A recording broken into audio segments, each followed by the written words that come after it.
It would help if I would unmute. Welcome to an all-new episode of Panthers on Tap. I'm Curtis Rauen, joined by Ricky Raines, Bryson, Karbley.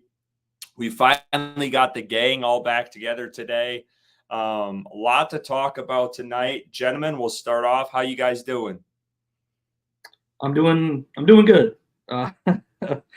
Some decent news today out of Carolina, but yeah, I mean, things could be better with a winning football team. But we're going to get into it, and hoping for a win this weekend.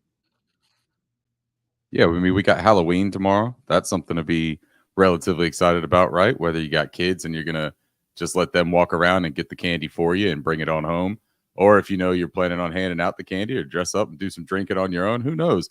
But then on Sunday, we get Bryce Young at home. So there's worse things in the world, right? I'm looking forward to talking about that tonight. And I guess we have to talk about Diontae Johnson and some other things, but I don't want to start spoiling the episode. So let me just leave it at that. Yeah, Ricky, favorite candy, and you withhold it from your kid. You're like, oh, no, that's a bad one. You don't want that one. Then you take it all for yourself. That's tough, man. For me, I like the chewy fruit candies. So I guess I'm like a Starburst guy. I really like a Starburst, and that sounds really basic of me, but I am a pretty basic person. And no, I don't hoard it from him because I just buy enough that I can have as much as I want and give him a couple pieces. Fair enough. Bryson, favorite candy? I'm a Sour Patch Kids guy, man. If they're in the bag, I'm eating them. Love Sour Patch Kids. I like that. Yeah. Yeah, I'm Starburst, Skittles, any candy bar, really. I mean, I'm not too picky. Just give me any sweet. I like it all. So, but why don't we start off? What are you guys drinking this evening? Go ahead. Let's see. I'll go ahead and go. My first beer that I'm having right now is a 7% IPA from Sugar Creek Brewing here in Charlotte called the Change Maker. I thought that was an interesting name, first of all, just because I feel like some changes were about to happen when I bought this beer, and changes did happen. But also the Change Maker is, like I said, it's from a local brewery here in Charlotte. And it's a collaboration, and it gives money to the Changing Lives Together Foundation, the CLT Foundation here in Charlotte, that benefits special needs kids and kids with life-altering medical circumstances. So drinking for a good cause as well. And the second beer that I have, my kid actually picked this one out at Total Wine because it looks like the Nightmare Before Christmas thing, and it's called The Night Before. It is a gingerbread imperial stout. Sounds interesting. Okay. I'm not drinking anything special. I didn't have time to run to the store, so I have Coors Light as beer, and then I've already finished some whiskey that I had. It was a chocolate peanut butter whiskey from Montana. I believe I've drank it before on the show that my sister bought me when she traveled to Montana. So Coors Light and whiskey for me. Yeah, I got I was talking to the guys before the show, this oatmeal porter out of Highland Brewing in Asheville. Not a big porter guy, but it was in the fridge, so I thought I'd dabble with it a little bit.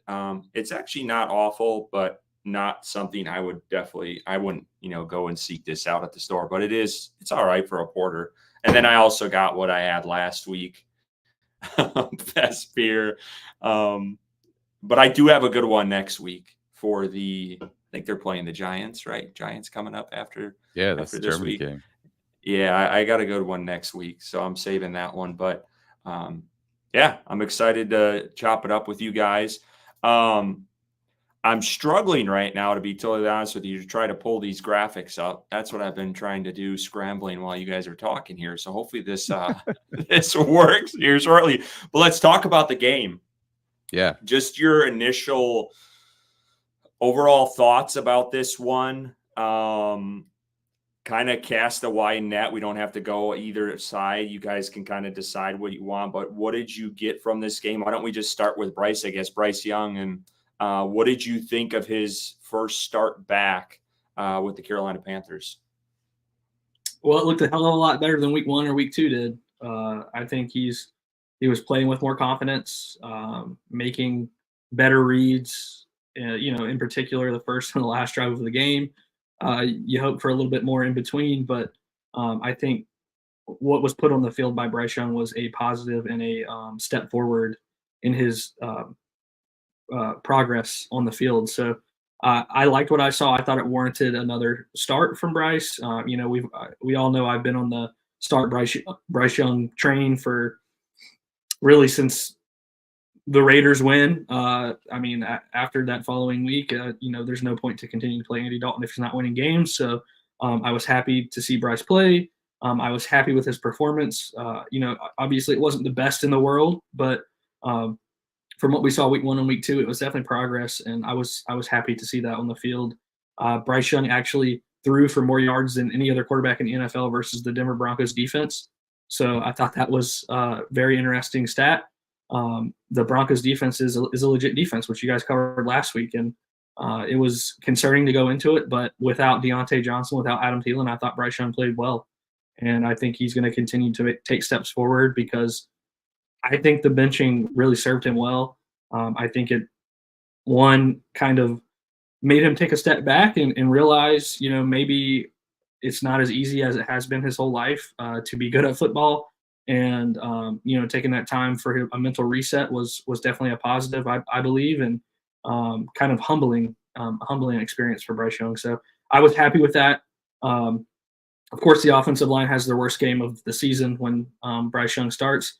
That was concerning, to say the least. And the run game really didn't get going. But we all know the positives with Coker, Xavier Legette, except for that drop, which I wanted to strangle him for when Bryce Young made probably his best pass he's had in all season. And Legette drops a wide open seam pass. I guess he was saying the sun was in his eyes. I don't know, but I felt that he was hearing that the footsteps from that safety coming across the middle and kind of dropped it on because of that. But other than that, I thought they played well. Defense, I'm not even gonna mention the defense. They're awful. So no progress whatsoever. They're terrible. Bo Nix cut them up. Was having whatever he wanted, and it was awful to see. So my main takeaway: Bryce Young progress warranted another start, and he's getting that. So. I think that my main takeaway, like you were talking about with Bryce, was that there was obvious improvement in a lot of the areas that gave so much pause for those first 2 weeks. And it wasn't with like a easy opponent. Now we know that they're really good against the pass. I think they're like a top 2 or top 3 passing yards per game allowed in the NFL this year. But their pressure that they bring and the defensive looks that they give, they had 13 quarterback pressures in that game. They got to Bryce twice. It was like a 31% quarterback pressure rate on dropbacks. That's 1 out of every 3 times, essentially, that he was getting pressure in his face. And I thought that he made some really good throws, some positive throws and reads and progressions with that pressure in his face. Specifically that play, Bryson, that you're just talking about, the drop by Xavier Legette. He comes all the way across his progressions to get to him on that double move up the seam. And it did it relatively quickly because he had pressure in his face when he got that throw off. That's encouraging for me because it didn't look panicked. There were times where I do think that he sped up more than he needed to in situations. It's hard to know exactly how much of that is based off of the concept that he's being asked to execute and how much of that is literally him in his own head, right? I think that one of the things I took away as well, though, is that the run game was kind of shut off for the Carolina Panthers this week. It was one of the least successful ventures, and Bryce had to throw on a lot of downs, and I think that he did a pretty good job with it. I still don't like the situational play calling on this Panthers team. I don't really love the sequencing. I thought when they came out on that first drive, I hadn't seen energy like that from a Bryce Young-led offense at all, I don't think, to be completely honest. I thought that the celebration after that touchdown, the feeling amongst that entire offense, seemed very genuine. It seemed like momentum was ready to be built and ready to be carried on into that game. And then I think the next few series were just weirdly sequenced and didn't build off of it and were conservative and trying to almost limit his exposure so that he didn't make a mistake. I think that's the wrong way to go about it with Bryce Young. Just in general, I think you take the baby gloves off, and if he had instant success like that, I think you let him run with it. I think you start dialing up some shots, right? The interceptions that he threw, I think both were on him. So I will get that out of the way. I think that both were bad balls. I think the Jalen Coker one sucked more than the other one for me, because I think that if he had put that up in the air and allowed Jalen to go up and high point it, at worst, I think that incredible play by that defensive back probably doesn't get made because it's not likely that he can get to it and make that play. Jalen Coker, maybe he makes the catch. He had a terrific day, but even if he doesn't, I think that's an incompletion. I think that the communication and the timing with Tommy Tremble, that's off. And I think that Bryce just made a bad ball there. Defensively, man, I thought that actually our run defense was surprisingly okay. I didn't think that they were great. I didn't think that they shut them down necessarily, but I think they allowed like 102 rushing yards, and they were pretty committed to the run. I think Javonte Williams had like 15 or 17 carries.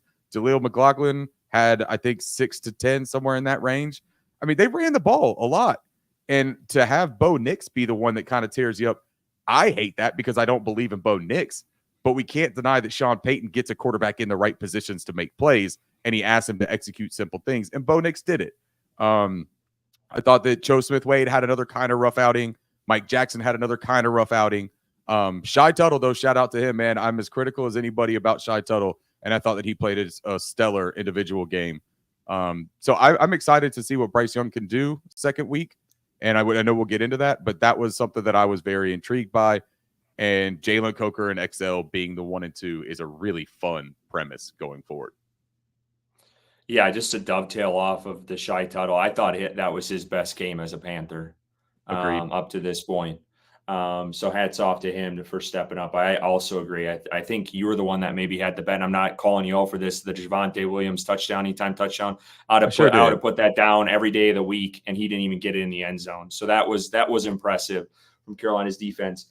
Starting with Bryce Young, I thought it was an all right day. I thought there was times where you still were like, and Ricky kind of talked about, I thought he bailed out on some of the plays too quick. Steve Smith pointed one out today on his Underdog show where there was a screen. I think it was the Chuba, and Bryce immediately rolled out to his right, which he's done in the past and is comfortable with, and he ended up throwing it away. It looked like it was there and probably would have gotten a pretty good chunk on that one. So that was one. The 2 picks obviously sucked. If you wipe that away, I mean, that he looked pretty damn good against a really stout defense.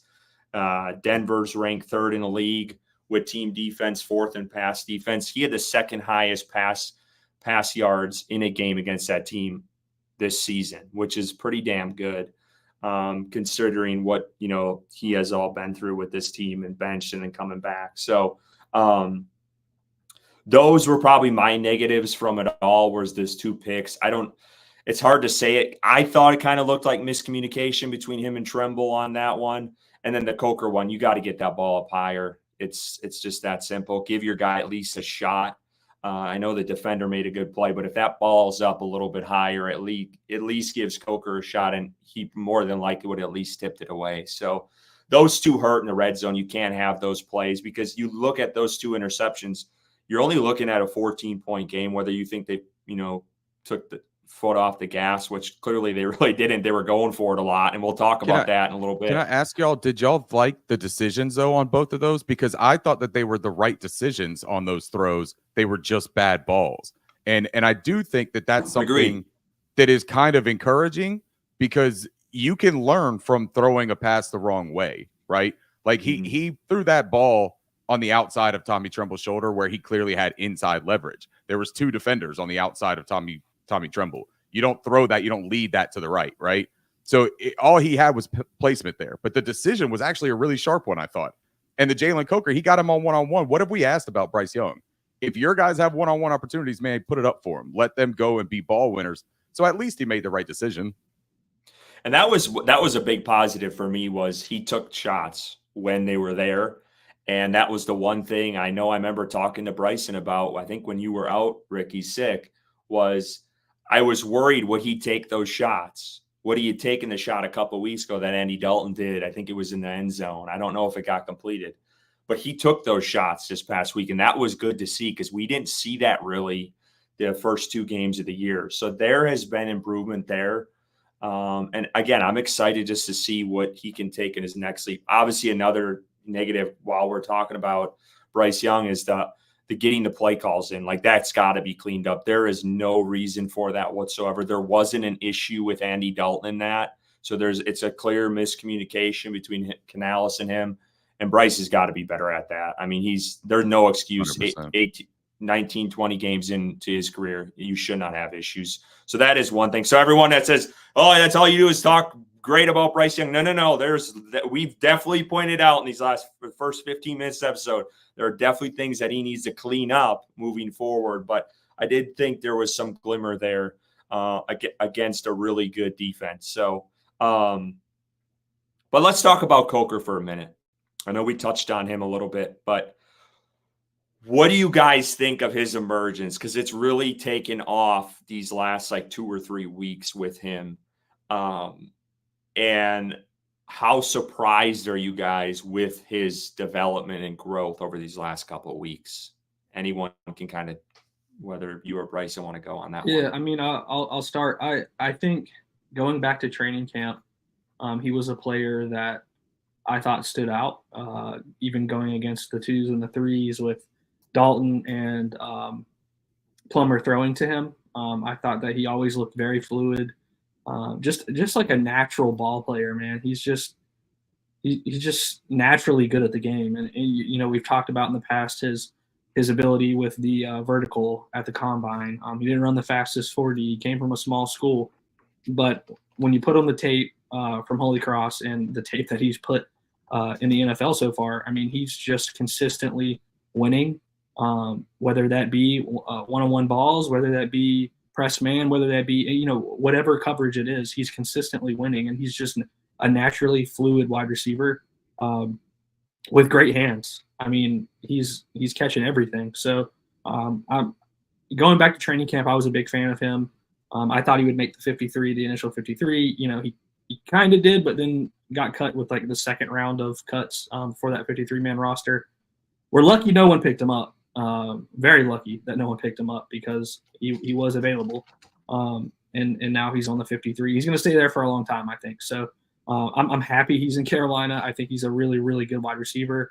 He's not a burner, right? He's not the deep threat wide receiver that is going to take the top off the defense, but he is consistent.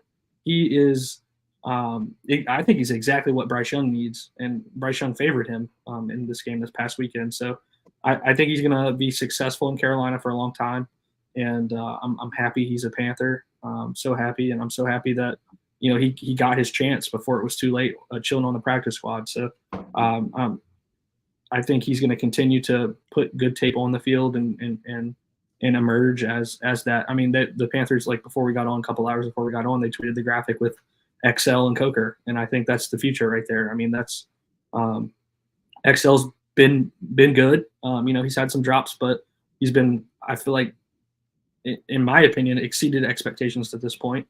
And Coker definitely has as an undrafted free agent. So I think the wide receiver room's in good shape moving forward. I would say, yeah, with Coker, man, Bryson alluded to it, right? It's the natural, almost kind of just effortless ability that he plays the position with. And I think that comes from his detail and understanding of the nuances and subtleties of the position. We spoke earlier about the play with Tommy Tremble and where his leverage was and kind of how he moved his body and where Bryce didn't know exactly where to go with that. Jalen Coker understands leverage more than any rookie wide receiver that I think the Panthers have ever had. You see, and that's kind of how he wins. Bryson alluded to him not being the fastest wide receiver.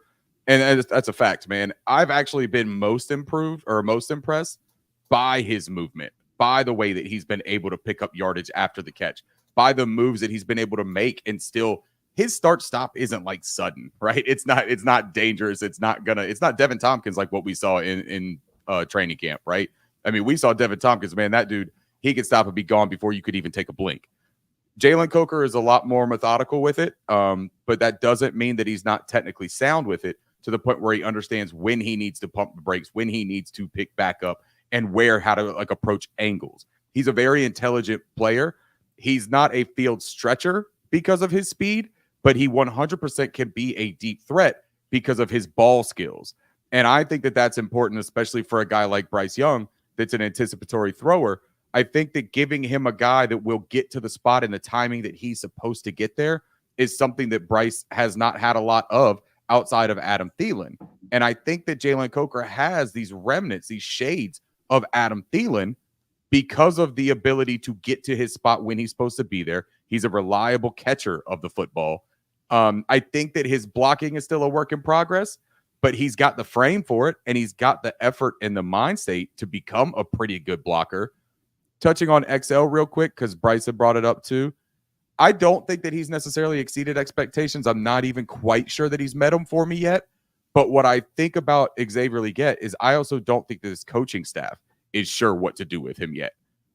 You see some of the things that they're trying to do with him, these little like bubble screens and stuff like that they're trying to get him out to, these quick plays on the horizontal planes.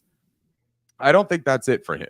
I think that he needs a runway to get up to full speed. That's what he needed at South Carolina.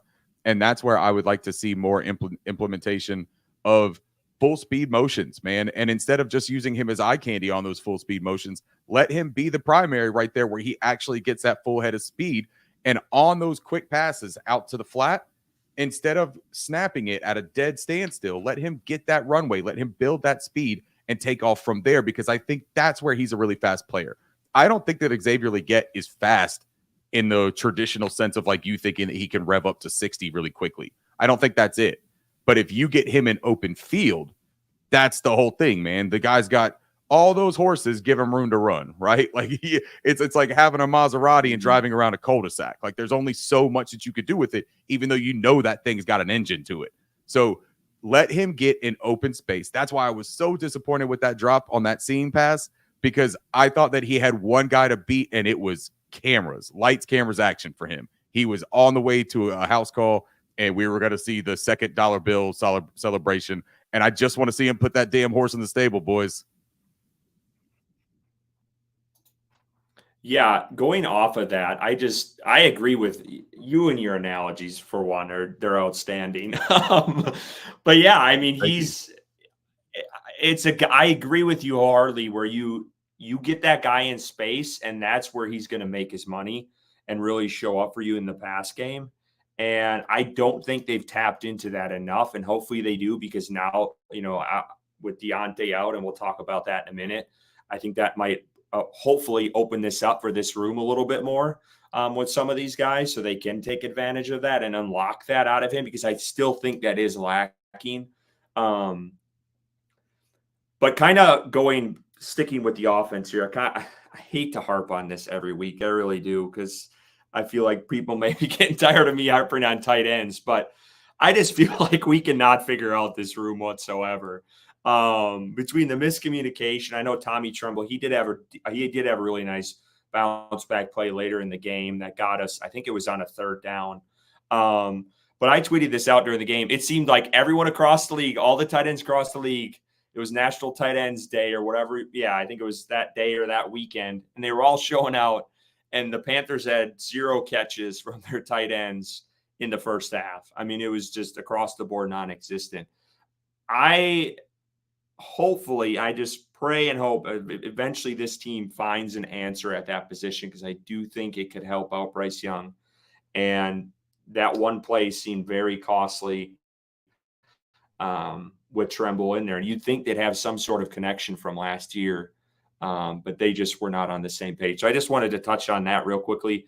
I wanted to get your guys' take on the Dave Canales 4th down call. I want to say it was in the second half. It was in the third quarter.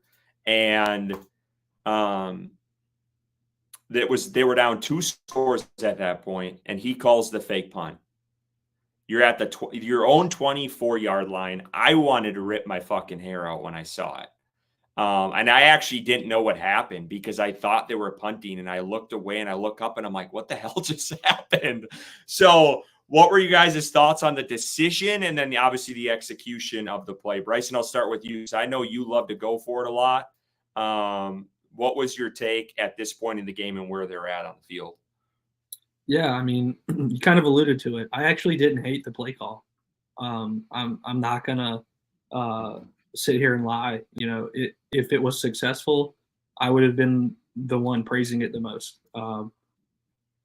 I think when you're a team that's 1-6, 1-7, and you're down by 2 scores and your offense isn't moving the ball, you got to do something to spark it.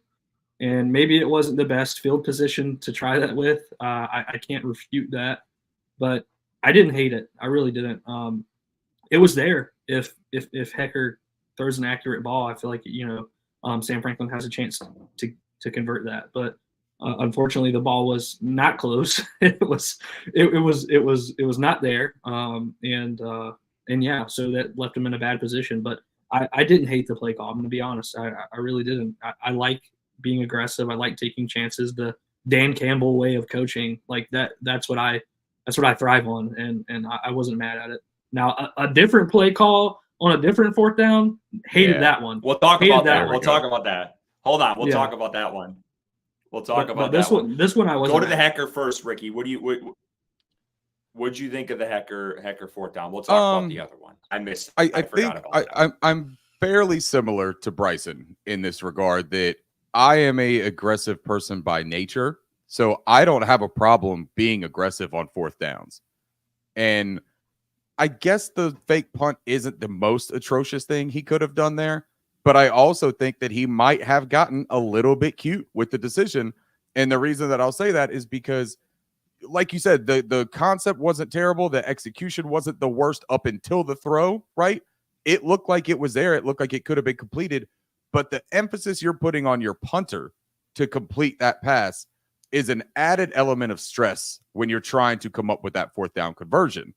I think that if you wanted to be aggressive, I think you still could have dialed up an offensive play call with your quarterback out there and given them a chance to execute that. Now, the element of surprise plays a critical part in a lot of those decisions too. So this one doesn't bother me. It's like Bryson said, this one doesn't bother me nearly as bad as the other one. I didn't love the fake punt. I think that I would have preferred going for it and lining the offense up, maybe using some sort of, sweep or shifts in motions to get a look at what the defense is, to have any kind of pre-snap advantage, as opposed to kind of leaving it in the hands of Johnny Hecker, who we saw at training camp could throw the ball, but he's also really good at throwing it to the defense because that's what they ask him to do in training camp. So you run the risk of him going out there trying to make this pass and it turning into a pick 6 on Johnny Hecker when we really don't need any more interceptions that could go for points with the history of this Carolina Panthers team. I guess I'm the only one odd man out here. I hated it. I hated the call. You're backed up. It was only a 2-score game. You're at your 24. Now, if you were at like the 40, yeah, maybe I get it. But at the 24, you still got 65 plus yards to go, even if you got the 1st down. And they tried one with Johnny Hecker earlier in the year. And if chat, you can call me out if I'm wrong, but I believe he overthrew that one too, or it was a bad pass. And they didn't get it. So this is the second one he's had the opportunity on. He missed the pass. So I'll correct I you didn't like that at all. I'll correct you real quick. The pass was on target. Felipe Franks dropped it, if you remember. The 4th down conversion. That's correct. Was it the Franks dropped? Okay. Yeah. Well, anyway, I still want the call to damn play. You're backed up way too much. I thought that was a boneheaded decision. But let's go to the other one since the chat brought it up. I think it was making true money. Let's see if I can find this one. If anyone can. I can't find it. But you guys talked about a little bit. But like what – and if whoever doesn't remember this was the 4th and 2. They did a read option. Bryce didn't hand it off to Chuba. They threw a screen pass to Miles Sanders, and it got blown up. Ricky, I'll start with you. And this was early in the game. Was this 2nd quarter maybe? I think it was. I think it was 2nd quarter, right? Yeah. Yeah. What we had a saying last week, friends, something about a donut, about a breakfast pastry. And when I saw that play call, a triple option with your 5'10", 190-pound quarterback, I thought right there, I was like, that's a whole dozen hot and ready Krispy Kremes that he's trying to throw on like a kid's game. Like, what are you doing here, man? You've got your hog mollies that you spent all the money on. And people will criticize this and say that Bryce Young made the incorrect read, right? I think that there's two trains of thought with that, because I think that it's a pretty close decision, but from conventional following, right? The option read, you're looking at a conflict defender. You ID one defender, and that is what you're going off of, or a side, or whatever it may be. I believe that Nick Bonito, number 15 for Denver, I believe that he was the conflict defender, and if he crashes inside, then the read is to pull. That's the call. The problem is he played it really well. Now, yes, when they show that angle, the end zone angle, it looks like Chuba could have very easily picked up that first down. And maybe he could have still handed it off because he had the tight end pulling down on that. And a hat on a hat is always an advantage, or a good situation for the offense too. So perhaps he could have done it, but I don't think that it would have necessarily been the correct technical read on that. So he might have gotten hell for that too. I think the bigger problem there is that once he pulled that ball at the mesh point, once he pulled that, he wasn't going to run it. Bryce Young wasn't going to run it. So it wasn't an option play at that point anymore. He was getting that ball out to the flat. And Pat Surtain played it perfectly. I believe it was Pat, right? He played it perfectly and realized that Bryce wasn't going to run the ball. He was like, all I got to do is get out there now, because he's going to have to get it to him. There was all kinds of interference in traffic. So he had to throw the overhand pass to get it to him. He couldn't even try to flip it back to him or anything like that. The timing was off. The logistics of the entire play just didn't make sense. And again, here we are, 4th and 2, right close to the midfield area, and you're running a triple option read. I just think that what you're doing there, man, is a huge disservice to the offense, because when they fail, the first thing that fans said at that point, right, was the play call was awful, but what the hell was Bryce Young doing? Why are you putting your quarterback in that position, man? Why are you doing it? A guy who's already struggling, figuring out like how confident is he in executing an offense? That's already in his mind, and that's already in every fan's mind. And you tell him to do that on a critical down in a situational play. I just think that they've got to be better than that, and that's not the first time that he's completely put his foot in his mouth on a play call in that kind of situation. Yeah, I don't agree with the comments that a lot of people made that Bryce Young made the wrong read on that play, because it's not his job to identify an open lane for a runner. It's his job to identify what Ricky mentioned, the crashing defender.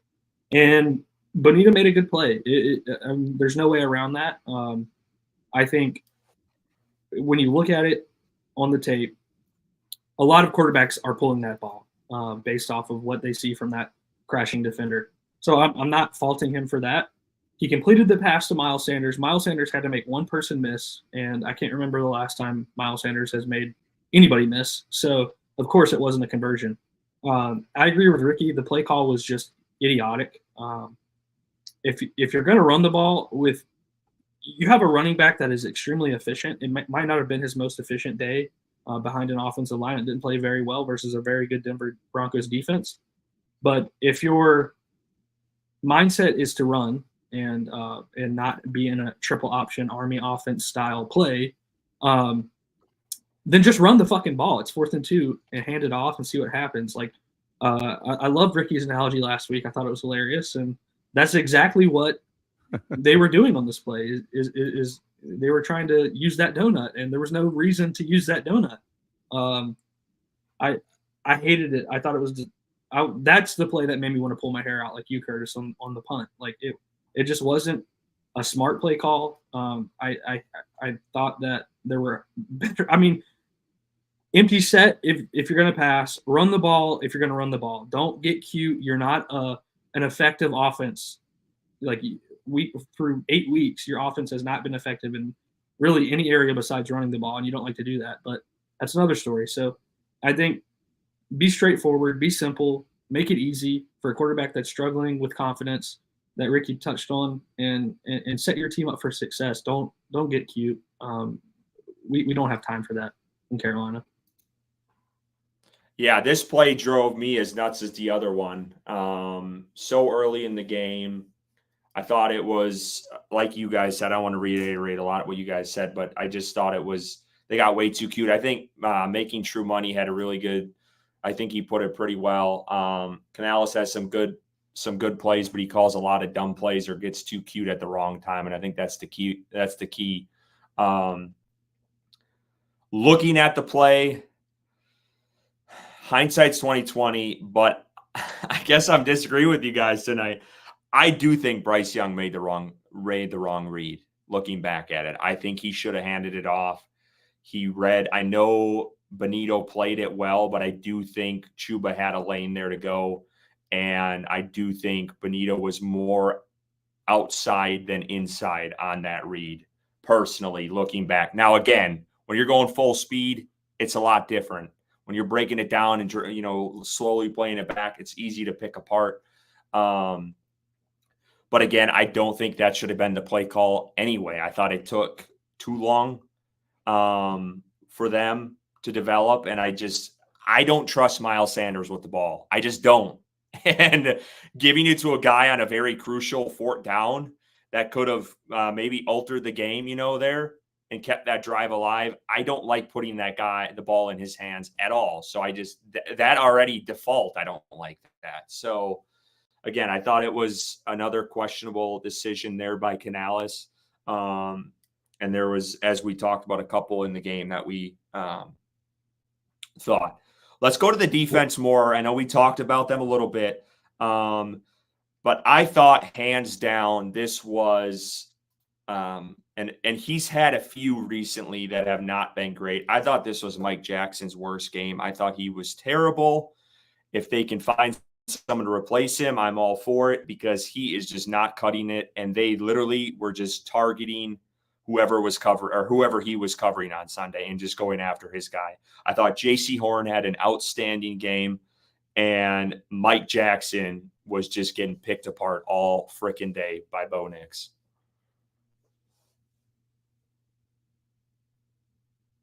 Oh, you waiting on me to go? I thought. Does anyone chime in on that? No. Yeah, I agree. I agree that I thought that.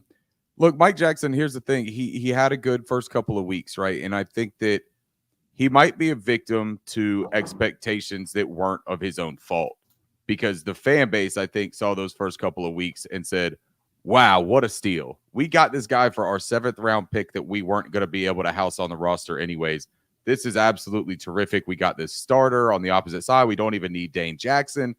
But that's a thing to remember here. Dane Jackson was slated to be the starter. And I won't be surprised if that move actually comes to fruition once Dane Jackson gets up to game speed and starts getting his conditioning right, that he can go. I would not be shocked to see that starting lineup adjusted with Dane Jackson at the cornerback 2 position. Mike Jackson, dude, look, it is what it is. He's a useful player. I think I said to somebody the other day, at worst, that trade right there was a crafty use of your 7th round pick that wasn't going to be housed here on the roster. But to think that we won this trade exponentially because we got a guy who now is showing why his team was also going to cut him and let him go off of the roster. It is what it is, man. And this is also what you get when you completely turn over your secondary, your cornerback room a couple weeks before the season. You're going to get highs and lows. You're going to get guys that have good games. And then you're going to have guys that look like they have not been in this system for more than 3 weeks or a month or 2 months. That's just part of it, man. I think that also the back end, not having Jordan Fuller, has played a significant part in that. I think that Damani Richardson has been starting to look at least like he's interested in playing football at the safety position. I like him. I like him a lot better than what I saw from Nick Scott. And I think that when Jordan Fuller's back, and I think he was a full participant today in practice, when he comes back, I feel pretty decent about that, at least in run support. He offers a whole lot more. And I see him make a true money right there. Jordan Fuller was cheeks too. Jordan Fuller had some bad moments early on, man, but he did start to kind of like come into his own, I think. And we talked about this on those episodes, those first few weeks, guys, that I was down on him because I thought that the communication issues were crazy for a guy who was supposed to be coming into this running instead of walking and learning the scheme because of his familiarity with Evero's system. But I think that was the issue, the communication, more so, in knowing where to be, more so than his physical ability to make the plays. Nick Scott can't tackle, a question. Jordan Fuller at least wants to get in there and get his nose dirty. Damani Richardson, I felt like, played the same way. I don't know. Look, the safety position is going to have to be adjusted. That's a position that is going to have to get better next season. But this is what we're working with right now.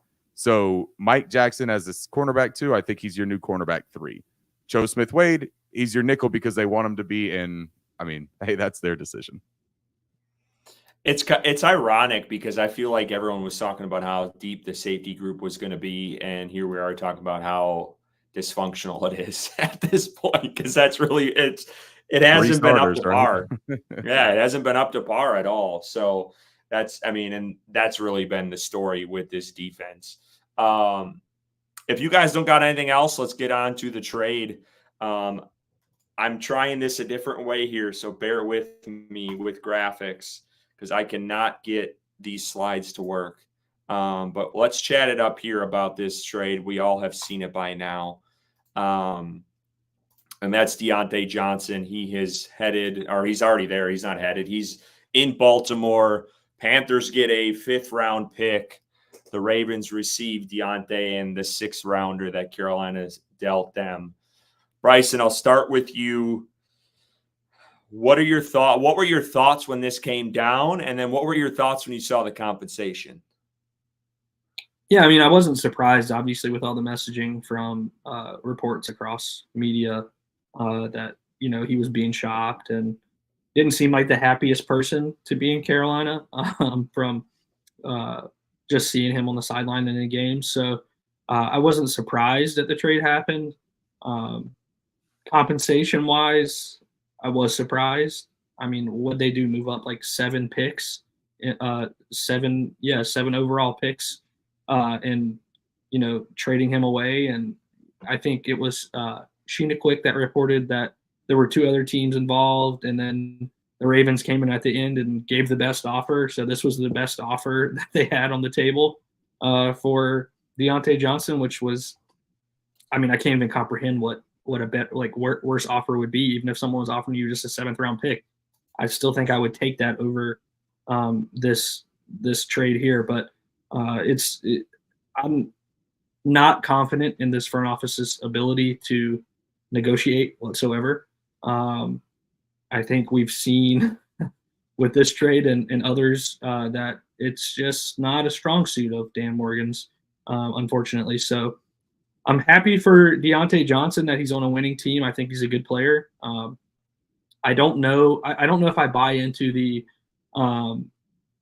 rumors that he was kind of like a cancer in the locker room, and that's why he was benched, and they were moving on from him because of that. But I think with the words that were shared today from his teammates in Carolina, that he was that veteran leader in the locker room, and a lot of the younger guys relying on him. I think that's true. I don't think that they're just saying that to say it to save face. And it sucks because it's a talented player Carolina have moved off of, a young talented player that they've moved off of again. And I wish he would have wanted to stay in Carolina, but it seems like that wasn't the case, and that's why they felt like they had to get something for him before it was too late.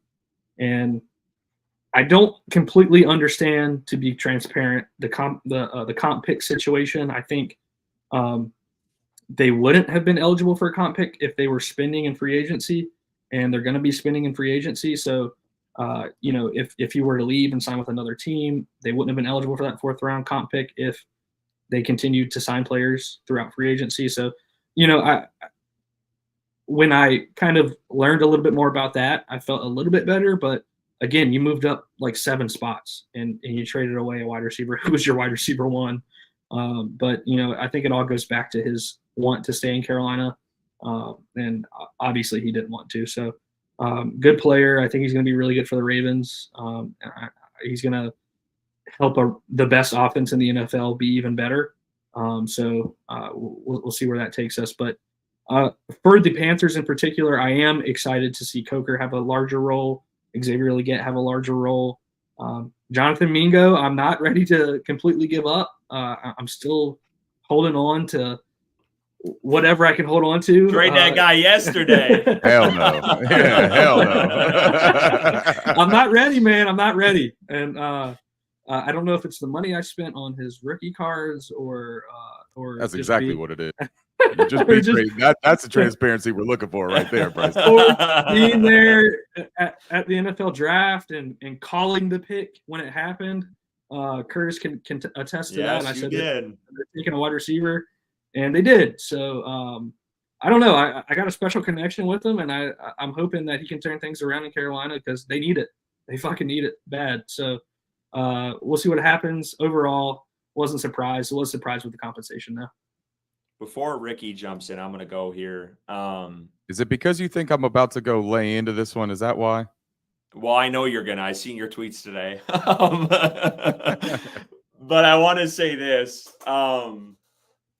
I was always of the mindset when they traded for him, and you can go, check the receipts on the Twitter account, that they needed to lock this guy up long term sooner rather than later, like before the season or 1 or 2 weeks in. And I don't think that ever happened from what I've seen in reporting. So I think that was their first mistake going into this. Because if they would have gave him a pretty big offer initially, I don't think this would have been an issue this late now. I do also think Bryce Young played a role in this. If Bryce Young played well and was the starter all season, and they maybe have won a couple games, I think Diontae Johnson probably would have stuck around here, and you wouldn't have seen the complaints. So there's two parts to that. I hated the compensation.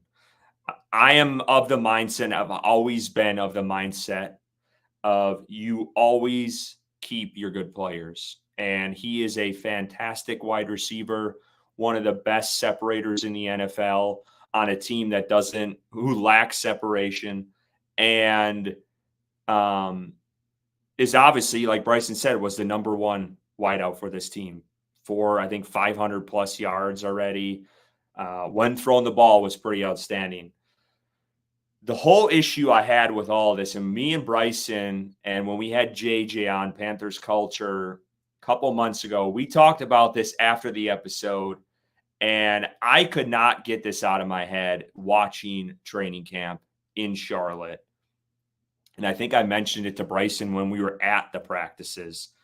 And I try to pick on some of those little cues that not everyone's looking at. They might see a misplay, and I'm like, well, there was one particular play that Bryce Young had to him in one of the practices. He threw it deep, Diontae blew JC Horn out of the water, had probably a couple steps on him, and Bryce Young overthrew him.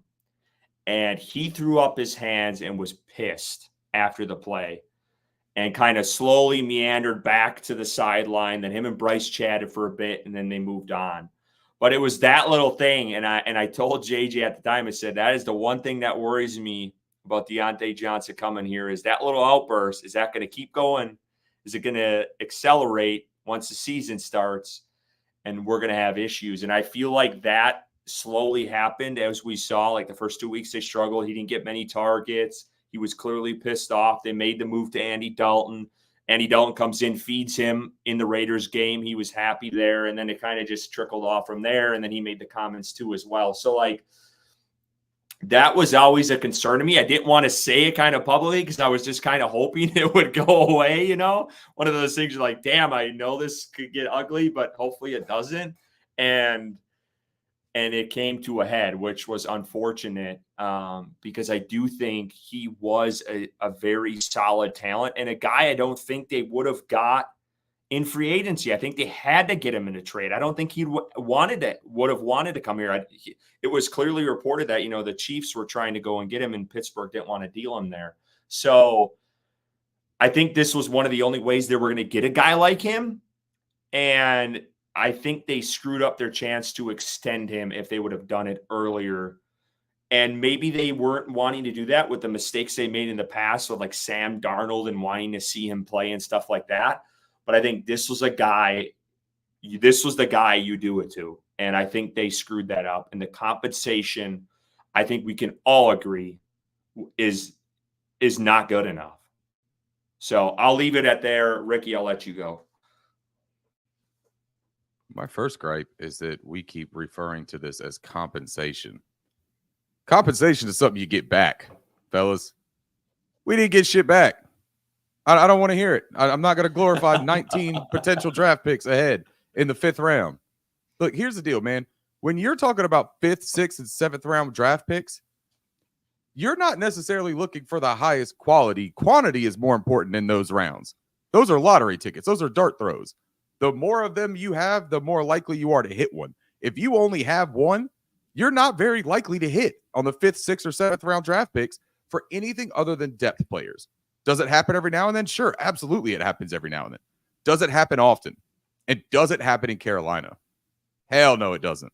It just doesn't, man. Like that's the honest to God truth of it. I think that the minute that they said you got to give us something back, Dan Morgan needed to draw a line in the sand. And maybe it's the first line he's had to draw in the sand as a general manager because he didn't do it with the New York Giants. We saw that on Hard Knocks, didn't we? Right? Where he said, here's my asking price. And then they talk him down completely from that and say, man, I kind of feel bad what we did to Dan. Throw a 5th in there, right? Like they threw a cherry on top. And what we just traded Diontae Johnson for was a cherry on top, but we had to give the ice cream. Like we give you the ice cream part of an ice cream sundae and you give us a sprinkle. For what? What are we going to do with that? Like I get it, man. And Curtis, you bring up this really interesting thing. And this is a thing that I think gets overlooked a little bit with this entire trade of Diontae Johnson. First of all, I don't care about the compensatory pick. That there's a huge thing that's being made about that. I'm not sure that we would have gotten one. There's a formula to getting compensatory picks, right? It plays into their annual or average per year salary that they get from their next team, how many snaps they play for that next team, and I believe postseason awards as well. All factor in. And then it's also the ins and outs that you spend on eligible free agents. And not all of them are eligible. They have to be eligible for the compensatory picks. The way that I understand it, and shout out to Mike Kay, the beat writer for the Charlotte Observer, because I asked him about this when he posted it on Twitter, because I had been saying we were still possible to get a compensatory pick. And I think we still technically would be, but the likelihood is slim. And it would have been a 5th, 6th, or 7th round pick. They come in tiers. It starts in tier, or round 3 is tier 1. It's like the top 5 to 10% of the salaries, and then down. But if we were to sign, and this is the way they explained, is that if, Diontae signs for 8 and we sign an edge for 10 million, right? And that's the average annual salary that cancels each other out. You don't get them. And the problem that the Carolina Panthers have with this entire thing, we got to pay a Panthers tax when we bring in free agents. And you look at the pool of free agents in 2025 that are available for us to sign and bring in, there's nobody that's actually more valuable than Diontae Johnson from a contractual standpoint. So if we bring in somebody, if it's just a 1-for-1, and that's what we're talking about, right? If we bring somebody in and we pay more than what they paid for Diontae Johnson, it's because we made a bad deal again. It's because we had to overpay to bring somebody here. And I get that that's the reality of the situation, but the only way you change your reality of your situation is by changing the reality of your situation, not by just succumbing to it and doing it. Maybe you do have to take it on the chin this year and not go and pay, a C grade free agent B+ money. Maybe you don't do it for a year. I understand that maybe that puts you in a hole and you have to ask not great players to play large roles. What are we doing this year? Isn't that what we're doing? Or didn't we also overpay for guys that aren't playing up to their contract? You don't change that unless you change the process. You have to hit on your draft picks. And that's why I wouldn't have given up a 6 to get a 6. That's what you did, man. The Ravens are going to be on the very back end of that 5th. You might get a 15 picks better. That doesn't mean anything, man. Not to me. I would be more about showing the rest of the league that you can't just walk all over us in trade negotiations, because perception also matters a lot in business. And everybody else, this is why you heard the reports about Chuba Hubbard and J.C. Horn being called about. Why? Because they just put a giant bullseye. It's like that movie where he says, you see the girl bend over, she's got a tramp stamp on the tattoo on the lower back. He's like, might as well be a bullseye. Dan Morgan just showed everyone the butterfly tattoo on the lower back and showed every single person that we are open for business. Come and get it. What we spent $20 million on, we'll give you for $1. Come and get it. You can have it. But the point you bring up, Curtis, about maybe they should have tried to sign him early on and extend him, So that's what I'm most concerned about. Because let's play a hypothetical here and say they did that, right? And Diontae Johnson still gets pissed off because the quarterback play isn't good. That'd if be that's my what only happened. concern. And that's the alleged, right? Is that he does that. Well, guess what? You don't got an easy out button anymore. You can't hide from that. And who I'm talking about can't hide from that? Dave Canales can't hide from it. Dave Canales would have to sit there and say, I got to put this fire out. But I can't put it out by just wrapping it up in a blanket and throwing it out the window. No, I actually got to save this little baby. I got to figure this thing out. Like, I can't just hide the evidence. So what do?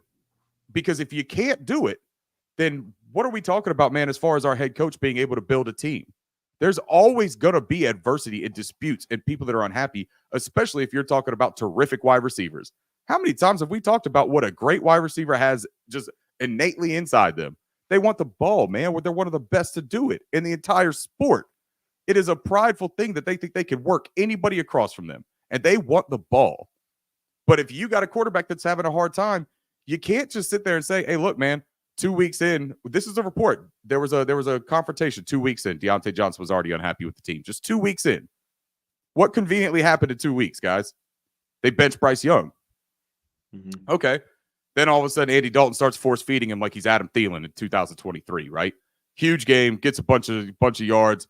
Everyone talks about how terrific he is. And look, I do like Diontae Johnson. I think he's a very good wide receiver. But then when things start going bad again, what happens? More reports about unhappiness and private conversations, miscommunications that result in turnovers. And then that following week, after that report comes out, Diontae Johnson has hurt ribs, a hurt knee. His mom slipped, has a sprained ankle. And he's got to nurse that too. Like every single thing you can think about, he's got going on. But he tells reporters, no, I can play through it, man. I'm good. Yeah, I'm good. I'll play through it. But he doesn't practice all week. And then he's a scratch on game day. And then 2 days later, he's traded. I'm just pointing out the facts. I'm not trying to make assumptions, but I'm telling you, you can infer what you want to with that. He had beef, and it's not with the wide receivers. The wide receivers vouched for him and said how good of a leader he is. And that makes sense. Same position room. They learn a lot from one of the best that's doing it right now. And I'm not saying he's like one of the top 10 receivers, but this dude is different than anything we've had in our locker room. He's different. Mm-hmm. Especially I want to ask this guys. Can I ask this quickly because you made me think of it? What is this ongoing issue, though, with Carolina? I feel like they're one of the only teams in the NFL that every team in the league, and it could be because they're just really shitty, they're the only team in the league that everyone knows that they have no leverage all the time. Like, everyone knows their baggage. Everyone knows this was going on. I don't think they do a good enough job to, kind of keep that in-house enough. And it kind of spills out, and then we're sitting here talking about how bad of a trade this was, and that happens time and time again. It makes no sense to me that, because I feel like there's other teams that are bad that still know how to keep that in-house so it doesn't spill over. And you have this, we all know that, Diontae Johnson wanted out the last 4 or 5 weeks, and everyone in the NFL knew that. Like that is what needs to stop. That's how you control some of that. Because I think it was you, Ricky, maybe on Twitter today, or someone else said, and maybe it was Dunk, where someone had made the point, he didn't want to be here. Well, I'm sure there's other guys on this roster that don't want to be here. 100%. So that's a piss poor argument. It really is. Sorry. You made me think of No, that's a great point. But the leverage part, I mean, how do you get leverage? You have to sell that it's something that you are worth having, right? Like, here's the deal, man. If they called and they wanted to make this deal and they said this is the best deal, was the trade deadline today at 9 a.m.? Was it yesterday at 10:30 a.m.? Was that the trade deadline? No, because I missed that. I missed that if that's the case. Because you know what they could have done? They could have tried to create leverage. Like you guys just talked about it. You said we had no leverage in the situation. No, not if you just fold. The minute that somebody tells you have no leverage, if you just believe them, like imagine that, dude. Imagine going and buying a car at a car lot and then be like, oh, sorry, you have a shit credit score. I'm not going to be able to do this for you. And you're just like, dang, all right, yeah, I guess I got to go. But what if you have a good credit score and they just convinced you that you don't? Like, you're just going to believe every single thing that the person who's trying to sell you on something tells you? You have to have something on your own that you are willing to stand on. And this front office doesn't stand on anything. What they could have said is, man, I'm not giving you our pick and then taking on 95% of his salary so that you can have our wide receiver 1 as your wide receiver 3 for a Super Bowl run. I'm not going to do that. No, thank you. Because then everyone else will want a piece of me and all the stuff that I have. And I'm sorry, man. Like, maybe Diontae Johnson is unhappy. Maybe he's inactive. Maybe he's sitting on the bench. Okay. But maybe we don't look like a bunch of jackasses and are the laughing stock of the league. Once again, only 8 weeks in with a new regime and a new head coach, but it is business as usual in Carolina. And what's that going to cost you? And what's that going to cost you? 15 spots in the draft? 15 spots in the draft and what, like $630,000? Yeah. That's it. That's what we did that for. We sacrificed all of our pride and potential leverage and well-being in future deals for that. Well, and going off of that too, and you talked about timing, and this is kind of what irked me even more about it. This trade happened like 2 or 3 hours after the Houston Texans put Stephon Diggs on IR. So you had a team who was probably going to be a suitor or for a possible trade candidate, and you traded him hours later. Like, what? And you had another weekend slate of football games that somebody else could have gotten hurt. Imagine this. Imagine the Texans lose Tank Dell this weekend, and Nico Collins is the only one, and he's coming off of a hamstring injury on IR. You think they wouldn't have said, hey, we'll give you a 5th, and you don't even have to give us your picks. We'll give you of course they would have. They're going for a title. What this was people putting out feelers, and Dan Morgan took those feelers and panicked and was like, we got to do this. I don't want to end up in a Brian Burns situation where we give up all this terrific capital of a 6th-round pick when we're going to end up with a 7th. It's a different ball game, dude. You can't be nervous about the fact that Scott Fitterer lost 2 first-round picks and then you got fleeced later or got over on. Maybe I won't say the word fleece because I know that makes everybody's panties really tighten up on them. So let me not say the word fleeced. You got over on. Again, you got dog walked. You turned into a doormat, if that makes you feel more comfortable. Those euphemisms work better for you. Either way, you got taken to the woodshed, and we're supposed to just feel good about that because you got something in return. If that's our final point, I do want to talk quickly because now that we're talking about the deadline here again, and I know we've been touching on this, but we are a week away. It seems like, or 5-6 days. I don't know how many days we got left, but the deadline's coming up. Any guys, you can just throw out names, give me an explanation. Any guys you think will be dealt before that deadline besides Johnson? Bryson, I'll start with you before next week. I hope not, because based off of the compensation for one of the best players on the roster, in Diontae Johnson, I'm not sure what we're going to get in return for anyone else. Obviously we saw the report with Chuba and J.C. Horn not being available for trade, which I agree. I hope they re-sign Chuba. I hope they re-sign, extend J.C. Horn, 2 foundational pieces for this team. But if you're trading Adam Thielen and you just traded Diontae Johnson to move up 15 spots in the NFL draft, I'm not sure what the fuck you're getting for Adam Thielen. Like an 8th round pick that doesn't exist. Like a team's going to trick Dan Morgan into believing that the 8th round starts next off season and he accepts that. I'm not sure. Like it's.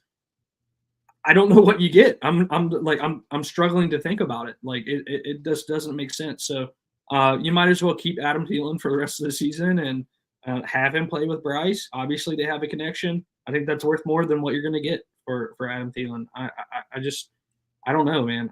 I'm so disappointed in the return and compensation for Diontae Johnson that I'm just not confident in them trading anyone else for positive compensation or quotes for compensation thereof for Ricky. So it's frustrating, man. It really is, because every single aspect of this organization has been incompetent for the last 6 and 7 years, from top to bottom. It doesn't seem to be getting better. I don't know when it's going to get better. It's just a continued struggle year in and year out. With you think things improve, you hire a new staff, and they're doing the same shit, if not worse, year in and year out. So So no, I'm hoping that the roster just stays the same past the deadline. Honestly, I don't think that this front office can muster up any positive compensation for any player on this team that's available for trade. Ricky? So a name that I think could happen. I don't think that it's likely that any happen. I think that they have a couple they want to. I think that if they could shed Miles Sanders' contract, if someone would pick up majority of it, I think that they would do it. But I think they would end up being on the hook for that salary. And honestly, it depends on what Jonathan Brooks does when he does return, if he returns, or else they have actual need to keep Miles Sanders here. But Jadeveon Clowney is the name that I think that I would bring up as potentially the only other player on this roster that isn't a key cog, right? It's not like if he leaves that it's going to change the trajectory of this franchise. It will change what we have out on the field, but Jadeveon hasn't played all the games. He hasn't played a whole ton of snaps. He hasn't been ultra productive. Good run defender, but as far as a creator of pressure, that's not really his thing. I think that he could get a 7th round pick from somebody. And also you saw when he signed his contract, he had already insinuated that, that he would be looking to renegotiate that at the end of the season.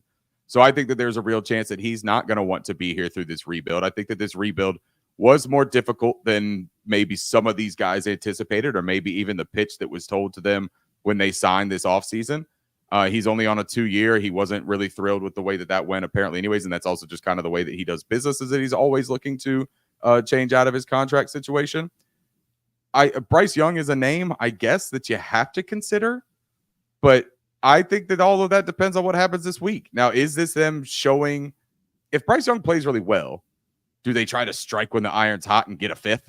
Like, do they say we don't want to mess up and lose this momentum, guys? We could end up having to take a 6th. We could get this real coveted 5th right here. I'm talking like middle of the 5th too, where all the good guys are still at. Like, this is where the big fish are. We're not all the way down in the bottom of the 5th. Like Baltimore just gave us. Maybe they try to do that. I tell you, I think that would suck really bad.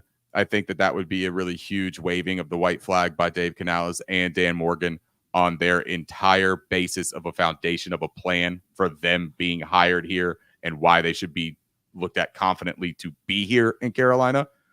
I think that those would be the names that I would bring up. I really don't think that anyone else has any value. Xavier Woods, I guess. But Xavier Woods hasn't played well. What is he going to get, man? I just don't think so. Yeah, Clowney's a guy I keep seeing name pop up.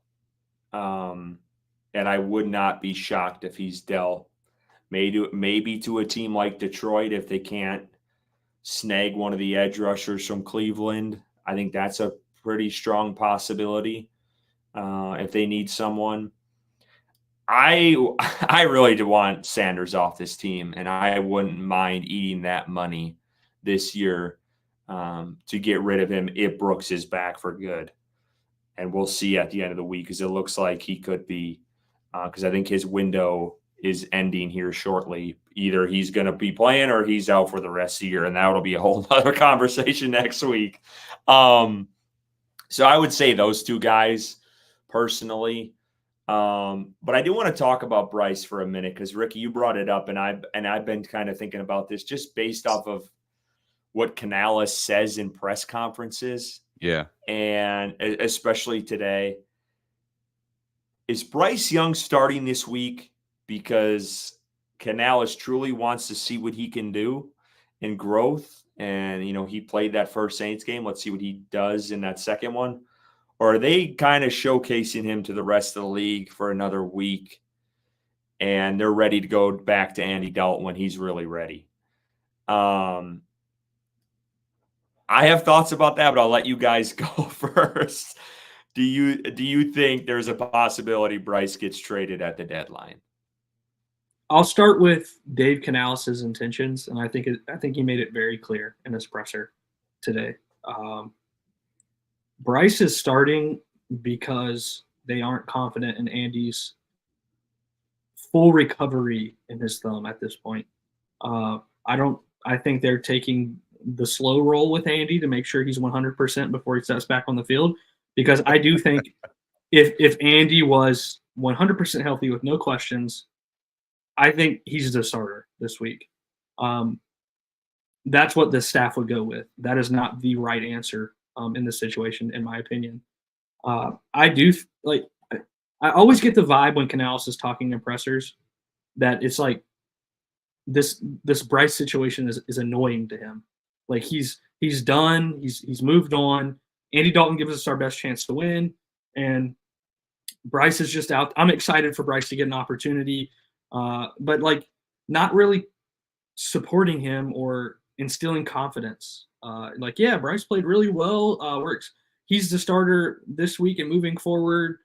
He's shown progress. Like none of that talk from this fucking supposed to be upbeat guy that is nothing but positivity, and he's not instilling it in his quarterback he came here to coach, to quote unquote fix, and that's frustrating for me. I have some things to say about Canales, but we'll get into it in a little bit. But I think if Bryce is dealt at the deadline, it would be a mistake for the Carolina Panthers. I think Bryce is twofold. What you invested in Bryce Young to draft him last season, you have to let it play out. You cannot move on already. This is a guy that obviously played really well in college, right? He was in a very good system, and everybody in the world thought it was going to translate to the NFL immediately. Everybody thought he was going to come in and just light the league on fire. Consensus number one pick, no matter what anybody says, he was the number one consensus pick in 2023.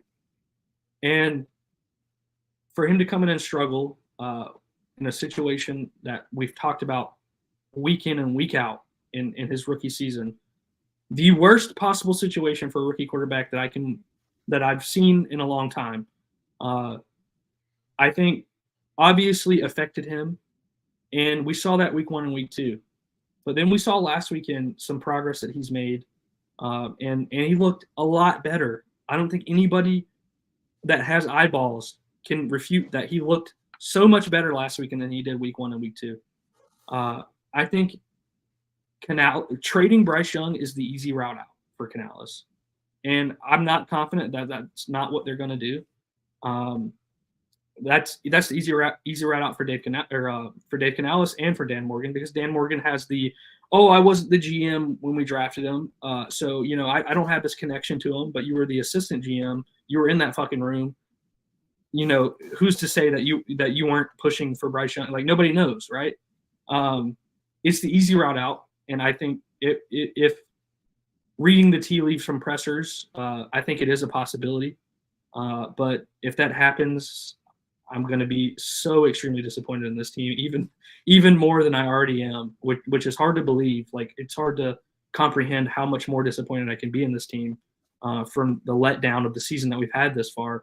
But I think you move forward with Bryce. You start him for the rest of the season. Commit to the fucking guy, and hope that he shows progress, which he showed last weekend, and that he continues to build on that, because you need that to happen as a franchise. With all that you invested in him, you have to have that happen if you hope for any progress in the immediate future.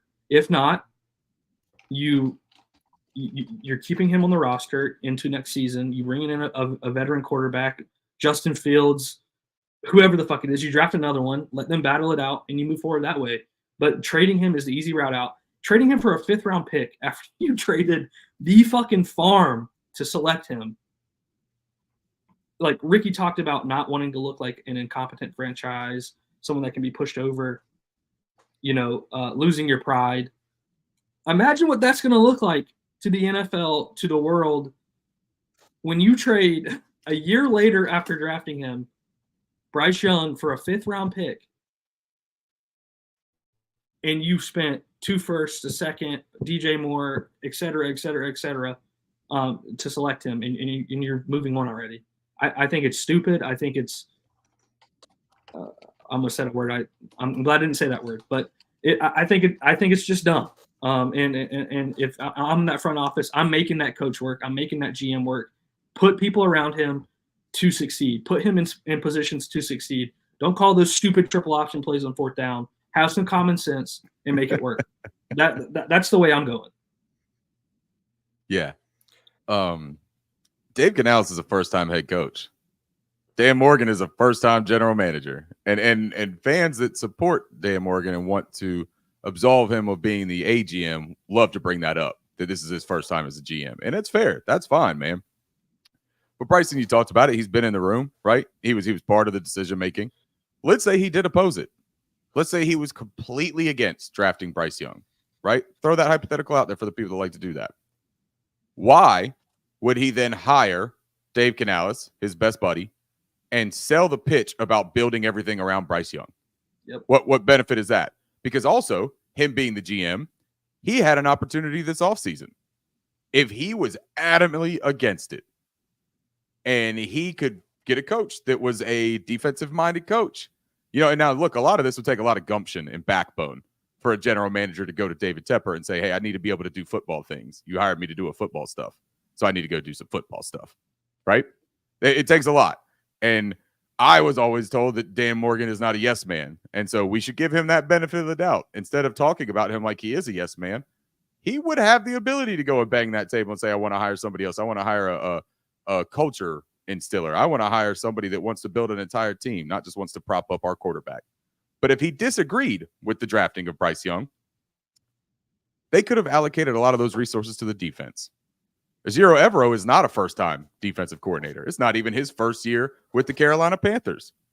And that defense was about the only thing that kept us in ball games last year. And now all of a sudden you strip him of everything that you gave him. Right? Now, look, I know he got to bring in some of his guys, and that hasn't panned out. But we've talked about this a few times. I find it hard to believe that Ejiro Evero forgot how to coach completely. Find that hard to believe. I think that the talent is terrible. And I think that if you had given him, just think about it, man. What if you had allocated some of it and Patrick Queen was here? What if you said, hey, we're going to figure out a way to bring in, one of these defensive tackles. We're going to go and grab one and put him next to Derek Brown. And we're just going to build from the trenches up on the defensive side of this ball. We got J.C. Horn. Feel good about that. Let's see what we could do. And then that way, if Bryce Young sucks, right, and I'm right about that, we're not screwed. We can move off of him, man. Like, that isn't a controversy. We could do all of that, but still have a team in place that is competitive and that has a foundation for the next guy that we bring in. But here's the deal. If you say now that you don't want to start Bryce Young, that you want to start Andy Dalton, which is what they said today, Bryson's 100% correct. That's what they said. They said if his hand was 100%, that, he had to save him from himself. He had to take that decision out of Andy's hands because Andy is such a competitor, man. He wants to go, right? He would be ready to go. So he had to take him out of it because he wants to put Andy in the best place possible when we get him back out there. You don't want to stunt his development. Like these are the most critical years of Andy Dalton's development. From 36 to 36 is the absolute most critical time in a young man's development at the quarterback position in the NFL. This is a prime time. What happens if you mess up his confidence? What happens if you put him to the bench for too long? Because the young hotshot, okay, so you had some assets allocated to drafting Bryce Young. Doesn't matter, man. It doesn't matter. We're trying to evaluate our young talent.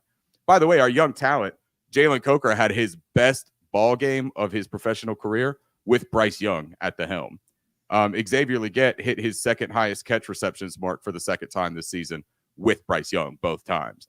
If he hadn't have dropped that wide open pass to Xavier Legette, he would have passed his highest yardage total of the season with Bryce Young. So if you're trying to evaluate your young playmakers, here's the thing. Those two young playmakers play better with Bryce Young, just from what we've seen on the small sample size. The other aspect of that is there is another young playmaker on the team that just keeps getting put in the corner, and his name is Bryce Young. Whether he's good or bad, that's up to the coaches to figure out and to decide what they could do. I'll tell you another thing, man. If Dave Canales wasn't his general manager's best buddy from 10 doors down or in their old days in the Pacific Northwest, if he was just a head coach that got hired by a general manager, that general manager would want a real good look at what his first time, maybe inexperienced and maybe out of his league head coach can do with a troubled young quarterback, because you're about to trust him with that same task for the next 3 to 5 years if you draft another one. So I would like to know as much as I could about who this person is, this head coach is. And if it doesn't work with Bryce, you can look at this objectively, man. You don't have to sit there and say, well, he's got a weak arm. He can't make this throw. Okay, put it on the film. Like, put it on film. Show that it's his individual responsibilities that we're not meeting the threshold for being a successful person. But when you just bench him and then say we saw enough, we reserve our right to change our mind. Man, y'all just don't reserve your right to see shit through. I want to see y'all see something through. Y'all got this big old plan that you sold everybody on and talked about and just boosted up from the day you walked in here. And now we're supposed to be grateful that you made this decision after only 2 games. Like, we're supposed to be happy that you made this quick decision and you didn't put us through any more of this trouble. Some people probably are happy. I think it's incompetent, and I think that it does nothing to instill confidence in them going forward. I don't mean that to say that I hope that Dave Canales is fired. I think that would be the wrong thing to do because continuity is absolutely necessary for what we're doing here. And getting rid of him is only going to stunt this entire team once again. But until I see something that actually makes me believe anything that they're saying and that they can be good at their jobs, I'm sorry, man. I will meet everything with skepticism until you actually put something on tape for me. A lot of this is going to be me rehashing last week, but you cannot convince me that starting a 36-year-old quarterback that has 15 plus years in the NFL or 10, 12, whatever you want to put a number on it, who after that Raiders game did nothing to convince me at all that he should be the starter for this team. Mind you, his last game put up 90 yards passing and 2 interceptions, 6 interceptions in the last 13 quarters. That you should start him over a guy, let's not sugarcoat it, you gave up everything for. 2 first-round picks, 2 second-round picks, and your number 1 wide receiver at the time in DJ Moore. And you are going to give up on him after 18 games, 2 games under your new regime. Dave Canales, and what's ironic about this all, should not be any stranger and should know wholeheartedly that you should not give up on guys. He turned around Geno Smith, supposedly, and Baker Mayfield, 2 guys that the league gave up on, and turned those guys around. This should not be some new coming to him. He knows what it takes.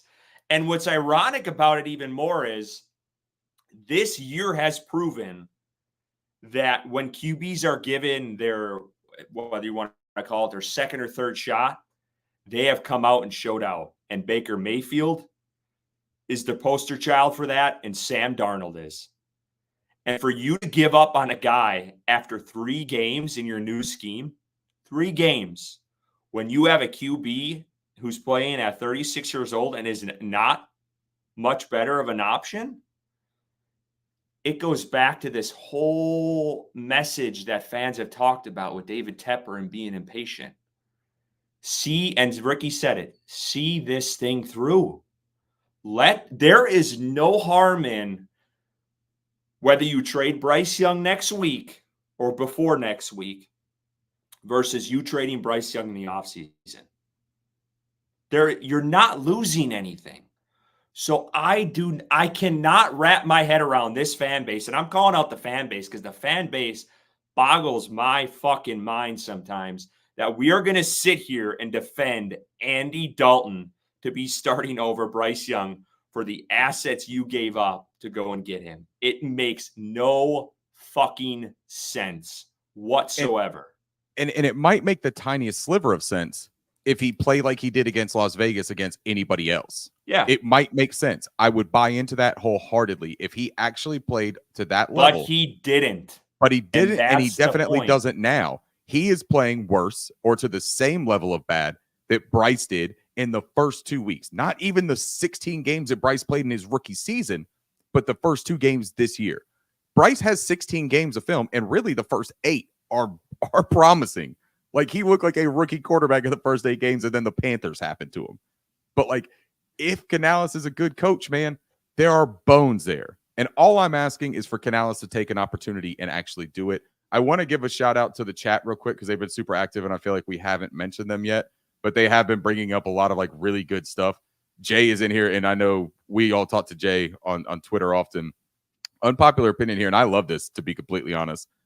Canales gets too much credit for these quarterback resurgence. It's more so the overall situation and having true wide receiver ones on their team. Think about where those quarterbacks went and who they were playing with. I mean, Baker Mayfield left from Cleveland to us to Los Angeles, right? In Los Angeles, I mean, dude, he had a cup of tea or a boba tea, whatever they drink out there in LA. Like, he had a tea there and then was gone.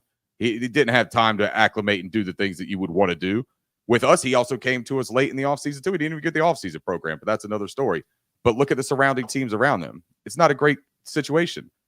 Go to the Tampa Bay Buccaneers. Mike Evans is a Hall of Fame wide receiver. A Hall of Fame wide receiver. I think what Canales did well at Tampa is his work with the offensive line, with his offensive line coach. I think that fitting that scheme to that offensive line and having the foresight to move over Wirfs, I think that was more impressive than what happened with Baker. Geno in Seattle, it's the same thing. You got a strong run game, and you've got great receivers, multiple receivers, veteran receivers, and then a young guy, right? I mean, that's a good situation, man, and we got to take it into account. So I think that Jay brings up a really good point there, and shout out to the chat for all of their input tonight. That's been really good. Alex is. I think this was funny. Oh, yeah. Sorry. I was going to say Alex is killing me with the body show. The Bo Body Show, yeah. And like just throwing in little digs that a lot of the fan base says, like, yeah, but he's short. Like talking about Bryce. Like, when I saw that, I was dying. I thought it was funny too. This guy, I know he's a Ravens fan. He came in here, he saw the Diontae Johnson headline, but he said, "You guys are entertaining." So I appreciate that. Get the hell on out of here. You guys are too good for Diontae Johnson, man. Treat him well. The other thing, C3 Anthony. The other thing nobody's talking about is how this offense is bad with the go line and enough weapons. Canales' offense is bland, and we should have listened to Tampa Bay fans. A new QB won't. I don't know what you're continuing there. Yeah. Oh, I see. Okay. But yeah, I struggle with, and I get it. I wanted them to draft Bryce Young. I understand that. I just want them to see their investment through, and I don't understand the rush to bench this guy. It makes no, unless you're trading him next week, there is no point in not playing this guy the rest of the season. There is none. 100%. You cannot convince me of that or make that argument. And I've talked to fans of other teams these last few weeks, and they all say the same damn thing too. Play Bryce. You invested so much into him. Play him, see what you have, and then at the end of the season, trade him if you don't think he's the answer. That's the logical decision to make. That's the logical move. We don't make many logical moves in this organization. Let's start with this one. Please. Good grief. All right. One other thing I wanted to add real quick. And Ricky posted a clip to Twitter about the synchronized slant routes. What was it, like a third down? Nobody's 14. Yeah. Nobody's tie ball game, 7-7. Nobody's getting to the sticks for a first. And my concern is, and Ricky, I'll let you answer because I know you watch the tape more than anybody on this podcast does, is Canales dialing up an offense to put Bryce in a position to be successful? Is he showing confidence in his play calling to allow Bryce to take these deep shots, to allow him to just be successful in the situation? Or is, like, my fear is, and I don't have any like proof, but my fear is that he's calling a vanilla offense to eventually get Andy back in, and then put in an offense that allows Andy to succeed. And he's not installing this full-fledged, supposed to be this offensive-minded head coach offense with Bryce in at quarterback. I don't know what have you seen from the tape so far? So one thing with Dave Canales is that I think that his scheduled, predetermined first set of plays, like his first 15, I think they're pretty sharp. And I think that shows you that he does have an acumen for offensive football. I don't think that this is some incompetent guy as far as like the X's and O's. I think he's a pretty smart coach, and he's got some creativity. We have emphasized how cute he likes to get in situational tendencies. I think that has derailed a ton of his sequencing and momentum in his play calling. I think that part that I said there, the sequencing, has been my biggest gripe with him. But just from a schematic standpoint, Bryson, what you're asking about the difference between Bryce Young and Andy Dalton out there, I don't think that there is a humongous difference. I think that he is a little bit more conservative with the sequencing and when he is dialing up shots with Bryce Young. But from a conceptual standpoint, I don't think it's overtly different. Most of his offense is predicated off of that quick pass concept.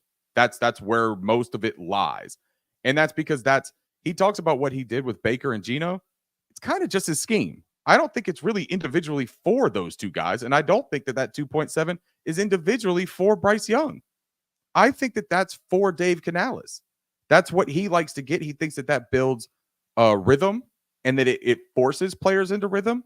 But I think that when you muddy and cloud and clutter a guy's thought process and take away the instinctual aspect of the game, I don't think that that's what Bryce Young needed. And I think that's what he's getting. I think that Andy Dalton is very familiar with executing that kind of concept and executing an NFL offense against NFL defenses, and doesn't have the terrible pass that he had to erase to get to a place of comfort of executing Dave Canales' scheme. What I think Canales does with Bryce is that he gets nervous. And so he tries to mitigate as many situations of big time mistakes. That's that 3rd and 4th call or 3rd and 14 call, right? And just to touch on that play again, because that one, I didn't put that tweet out, man, trying to get like a bunch of interactions on that. Yeah, and it sucks, man. And everyone that has said that to me, like, dude, you got a ton of action on that thing. And it's like, I wish I hadn't, man. Like, I don't care, because the reason that I hate that I got all that action, everyone is laughing at the Carolina Panthers. And I'm a Carolina Panthers fan, man. So that made me feel so filthy that I was the one that brought it up. You're fueling the slander, Ricky. Shame on you. But it's Dave Canales' fault for having that concept in there. And I will say a couple things. One, almost not to defense, but a devil's advocate of that concept of that play. There's a possibility that Xavier Legette ran his route really poorly, because I'm not sure that his route was a slant. It ended up being a slant, but I'm not 100% certain that what that route was supposed to be was a slant. I think he might have been supposed to run a drag across the way, almost on a pick or a little bit of a mesh concept. And that if he had waited longer, but here's the thing, Bryce went right to him, and you see what Xavier Legette did. Xavier Legette whipped his head around. Everybody whipped their head around. And that's the tell of being at the break of their route, right? That's not just Bryce Young being too quick to make a decision. They all turn around and look for the ball. I think if Xavier Legette flattened that thing out, went more shallow, and didn't just hit that thing at an angle and turn it into a slant, perhaps he gets underneath it and he has that entire left side. But the rest of the concept there, I mean, what are you doing, dude? You're bringing every single defender into one area to be able to tackle. And if the Broncos don't make that tackle, the Panthers players will. They're going to run into each other. They're going to tackle their own damn receiver. It's not just the depth of the route that bothered me. Yeah, it makes me pissed off that they didn't run anything to the sticks. That's stupid, but it happens sometimes. But the spacing and the timing of that play design was so poor that there is, I would say, 0.5% chance of that succeeding for more than 7 yards. You at least have to give somebody the opportunity to make a play and get themselves in an opportunity to get that first down. Well, I think we're going to leave it there. We're going to take a quick break. About 500 people listening right now, so stick around. We'll be back in about 30 seconds. We'll get into the matchup this Sunday, talk about Bryce Young's second start, do some betting and predictions. So stick around. We'll be right back. Exciting news, Panther fans. I'm thrilled to announce our partnership with BetStamp and Sign Up Expert, opening up an incredible opportunity for you to join sportsbooks in your area to get the best odds and new user offers. Head over to our dedicated page at signupexpert.com/Panthers to explore a selection of sportsbooks tailored to your region, each with unique offerings. If you're ready to take sports betting to the next level and show some love to Panthers on Tap, I highly recommend signing up for your next sportsbook through our Sign Up Expert link. Well, hopefully next time I can figure out the click button there. See, I thought that was something that you were just trying out. I thought you were going to say you were moonlighting as a DJ. So you're going to do a little bit of like a scritch and scratch before you get that thing up. I like it, man. All right. So let's get into the game this weekend. If you are new to the show, we call this segment Statistically Speaking. So let's dive in here. If I can pull this up correctly, as you guys can see all my shit. So hold on here. Let me see if I can. This slide stuff is it's beating me up tonight. This is not what we call a game, Curtis. There we go. So let's get into it. Ricky, if you want to start us off here, if this thing wants to go, here we go. Okay. So our opponent this week, New Orleans Saints. Let's just do a brief rundown. And now look, some of this content or some of this has a little bit of context, obviously, with Carr having been out, but we're going to get into all that when we talk about the game. Let's just look at the stats here. They averaged 23.1 points per game. That's good for 17th in the league. 319.5 yards per game, good for 21st. 203 of those yards come in the pass game, pass yards per game. That's 19th in the league. 116.4 rushing yards per game. That's 21st. EPAs, this is the expected points per attempt or expected points added per pass per rush. For the pass, it's negative 0.18 points. That's tied for 25th in the league. Not a very efficient passing offense. The expected points added per rush is flat 0. That's 9th in the league. So they don't have any kind of like flaw necessarily with their rushing offense. It's just not prolific. 20 offensive touchdowns so far. That's tied for 8th. Now look, their first couple of weeks they had barn burner games, right? They put in a lot of numbers on those first couple games. That's tailed off here. 56.3% of the time on offense they are throwing the ball. That is middle of the pack, 15th in the league. All right, let's move to the keys here. If I can get this thing to damn work. There we go. Ricky? Yeah, sorry. 22 rushes of 10 plus yards. We're getting through it tonight. All right. We're 1-7 here. Give us a break. 22 rushes. And now you're going to have to move our cameras here, Curtis, because you're right over the bottom part of that stat. 22 rushes of 10 plus yards. This is one of our favorite stats. This is one of my favorite ones to look at because it shows the explosives that they allow on the ground. Look, Carolina isn't an overly explosive ground game, but one thing that we love about Chuba Hubbard is his ability to fight through those initial tackles. And so if guys are out of place and they let somebody come or they let somebody get a little bit of extra, that's where Chuba Hubbard really can make some hay. That's 19th in the league that they allow 22 rushes. 68 or they get 22 rushes. Look, oh my God, man, I am all off on that. I was just talking about the defense. That's their offensive. Now, talking about their ground game. 68.1% of their rushes, this is a pretty interesting thing to me, come on the outside of the tackles. That's tied for second most. Makes sense when you think about who their tackles are. They've got Trevor Penning, the big bruiser of a right tackle that they wanted to play left tackle out of Northern Iowa. They have their first round draft pick, Fuaga, out of Oregon State. He's a mauler. They move him over to the left side. So they really try to take advantage of those tackles and getting them out and kind of letting them be the lead blockers for that run game. 794 team yards after catch. That's 22nd in the league. Not super duper dynamic. 10 passing touchdowns on the year. That's tied for 14th. I think that Derek Carr might have had 4 or 5 in those first 2 weeks.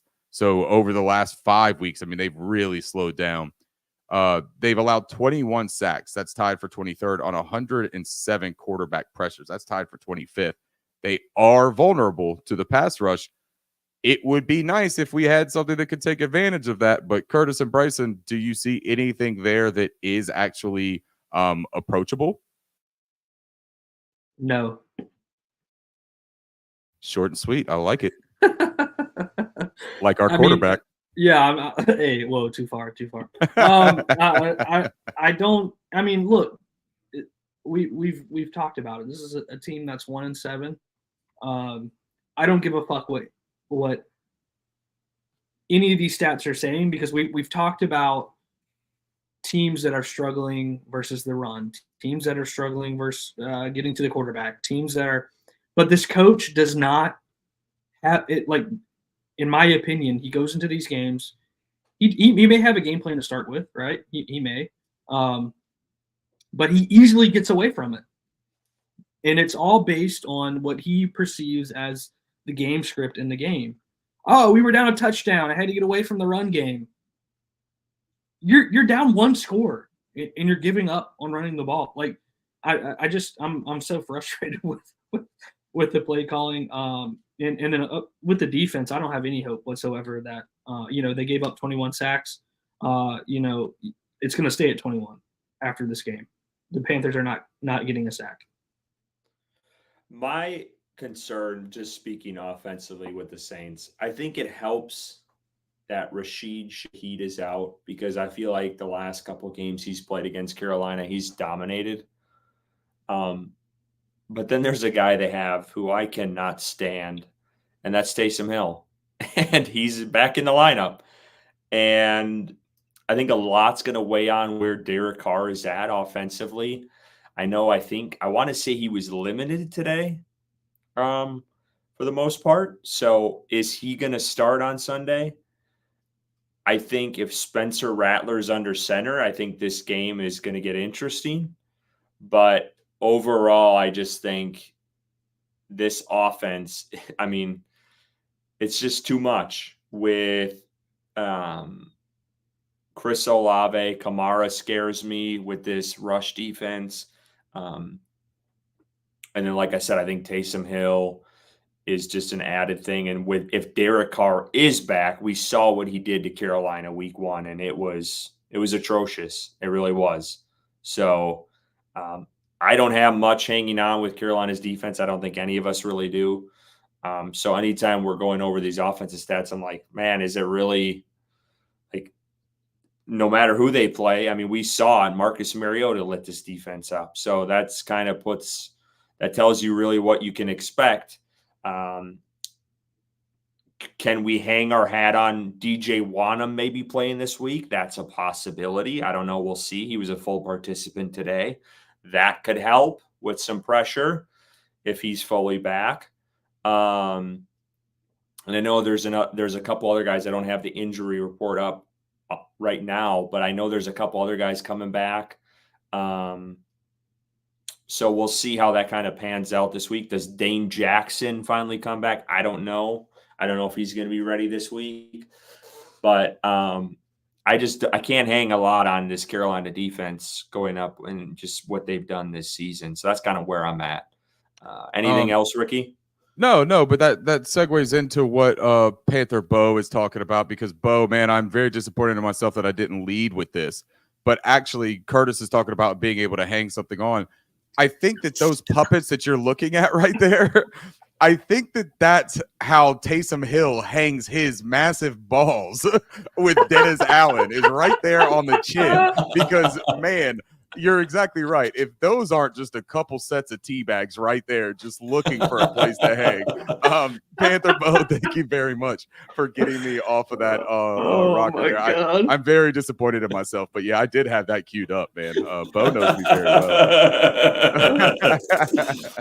I didn't even see the chat, man. I was too busy talking. That's funny.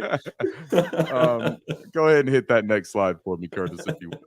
Hey, DJ Wanham better have like 4 sacks for Curtis to be positive about his gameplay. I'm pulling for DJ Wanham. I'm hoping he makes Curtis happy. Yeah, I got some sympathy for him, man. That guy's been through hell this whole offseason. No, I'm with that too, man. I think that would be a great player for everyone to rally around for the rest of the season, right? Like, everyone just become massive DJ Wanham fans to see if we can will him into being a really good defensive player for us. All right, let's talk about defense, like I was trying to do earlier during the offensive segment of this show. The defensive side of the ball for the Saints allowed 25.8 points per game. That's 25th in the league. Here's the fun thing. This defense is susceptible, man. Now, we had the same conversation about the Washington Commanders, and we put up 7. So I'll pump the brakes a little bit with the optimism. But there is an opportunity here, man, and it's at home. 392.8 yards per game allowed. That's bottom of the league, man. 32nd. 249.1 of those yards is passing yards per game. That's 28. So there is a real chance that Bryce Young, the success that he was able to kind of build towards the latter part of that Broncos game and at the very beginning, this might be a place where he could kind of continue that, man. Build that momentum like we spoke about earlier. 143.6 rushing yards per game. That's 28th in the league. That's a Chuba Hubbard line if I've ever seen it. Now, when we talk about our bets later, I just want everyone to know that I couldn't find the Chuba Hubbard prop bet. That's the only reason that it's not my bet this week, because I'm telling you right there, that 143.6 rushing yards per game, if you find Chuba's over or under anywhere near 80, hit the over, smash it, because they're going to run this football, and I think they're going to find success this week. 6.7 pass yards per play. That's tied for 24th. 5.2 rushing yards per play. That's tied for 31st. So again, they're letting off chunks. Chuba Hubbard gets chunks. That's what he does. A weakness meets a strength. I always like that kind of matchup. 17 touchdowns allowed. That's tied for 12th. 57.6% of the time, opposing offenses are passing against them. That's 18th. Once again, middle of the road. So no clear approach or favorite way to attack the Saints defense through the first 8 weeks. Ricky, I thought the Saints had a good defense. That's what I always hear from Saints fans and NFC South fans. But clearly, from your stats that you just provided to everyone so eloquently, their defense sucks. It's not terrific, Bryson. They played against, I'm going to break some news here. They played against 2 pretty poor offenses to start the season, and their stats looked very favorable for that. Dennis Allen has always liked to play a lot of man, doesn't send a whole ton of pressure, but he'll give different looks of pressure. So what we saw, and you'll see the guy on the far right picture here of this screen, number 1, holding up the 3 fingers. He's holding up 3 fingers because that's Alontae Taylor, who sacked Bryce Young 3 times in week 1. That's what they do, is they'll bring guys from different places. Cameron Jordan traditionally had been a really good one-on-one winner for the New Orleans Saints. A little bit less than that this year with him. Chase Young, up and down, man. That's the story for Chase Young. Physically gifted, very good football player. Doesn't always show up the same way every single Sunday. With that as a segue, let me get into the keys of the game. One thing too, quickly. Yeah. Actually, I'm gonna jump in here. I'm gonna take the keys. I'm gonna try to run the keys for once. Hell yeah. Because I was looking this up while you guys were talking. I'm shocked Chase Young only has 2 sacks. I thought he was playing pretty well this season. So when I'm like, man, like I thought he was the better signing between Young and Clowney. We know Young came here as well, and he ended up going to New Orleans. But looking at the keys, 18 sacks. That's tied for 18th in the league. Little shocked by that number, just based off of, I thought, like, Ricky was talking about, I thought that tandem with Jordan and him were going to be pretty impressive. And we haven't seen that up to this point. I thought they would have more than that, to be totally honest with you. 91 QB pressures, which is tied for 16th in the league. And then their QB pressure rate is 28.2, which is 27th. 28 rushes of 10-plus yards allowed, which is tied for 20th. That's obviously big for Chuba. And I'm hoping we see Brooks this week and we can kind of add a new layer to this offense that you can't really game plan for him. You don't know what to expect, which I think to add another element of surprise for this team. And hopefully we talked about it. Hopefully Canales doesn't try to get too pretty with things, which we know he's done in the past. 2.52 yards before contact per rush allowed, which is the worst, which is outstanding because I think Chuba Hubbard is really good at getting yards after contact. So I think that, falls into the Panthers' favor there. 26.6% blitz rate, which is 14th. That worries me a little bit and how Carolina is going to pick up those blitzes. But I also think, we'll see where Icky's injury is. And that's another thing we could talk about is, if he can't go, who is going to slide in at that left tackle spot. I know, and I didn't catch this during the game last week. Christensen slid over to the left spot, and I think Cade Mays was taking snaps. I did not see that in the game. I don't know if you guys picked up on it. I did not know that until after the fact. So that is one thing to watch with that blitz rate. 10 rush rushing touchdowns, which is tied for 23rd, and then 7 passing touchdowns, which is tied for 6th. So, I mean, looking at it, you better run the damn ball within the 10-yard line, and you better pound the rock because they clearly struggle with that defensively. But anything you guys are picking up on defensively on the Saints that Carolina can take advantage of? So when you talk about the blitz rate and stuff and what we saw in week 1 with Bryce Young, and I'm very excited about the fact that we get to see Bryce Young and Dave Canales have a second go round with this team, specifically because of what Dave Canales said after this game about how he didn't provide answers and make things easy for Bryce Young, and that he took that personally. I was very worried that we were going to see Andy Dalton and that we wouldn't have the opportunity to find out how serious Dave Canales was about all that, right? Now we actually get to see it in action. Does he have those answers? Is he going to be able to create advantages for Bryce Young? Are they going to be able, and this is going to be key for Bryce Young, pre-snap diagnosis of those pressure looks? Can he find where that pressure is coming from? And if he does ID that, are there hots built in? Can he audible at the line of scrimmage? We talked about the communication issues and dysfunction last week in Denver. If you're going to get up to that line and do a pre-snap read and try to identify pressure, and you need to make adjustments after identifying pressure, you can't get up to that line with 6 seconds left on the play clock. You are going to have to be expeditious with getting the play calls in, and you're going to have to know exactly what your built-ins and your hots are. And Dave Canales, there had better be outlets for Bryce Young this time. If you see a nickel pressure of Alontae Taylor coming off the side and every single concept is a 7 or deeper route, disgusting. Disgusting. That will be the first thing that I post, and I will, fingers crossed, get 2.5 million more people to look, point, and laugh at that idiot if he does it again. But choosing to be optimistic, Ricky, here for a second, I think this is a real opportunity for him to show his chops. And this defense is going to give a lot of opportunities for taking shots. If he can get Bryce comfortable and ID where things are, we could see some one-on-one looks for Jalen Coker and Xavier Legette in this game. Bryson? I don't have much to add. Every week we talk about them hopefully committing to the run. Maybe the addition of Jonathan Brooks helps with that, and hopefully wanting to display their second-round pick that has yet to step foot on the field.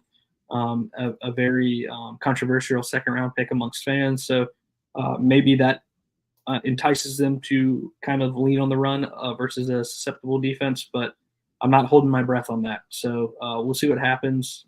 Like Ricky mentioned, I am excited to see Dave Canales have answers when he says he didn't. We'll see if that happens. And if it doesn't, please forgive me for what I say on Twitter. Hell yeah. Oh boy, buckle up.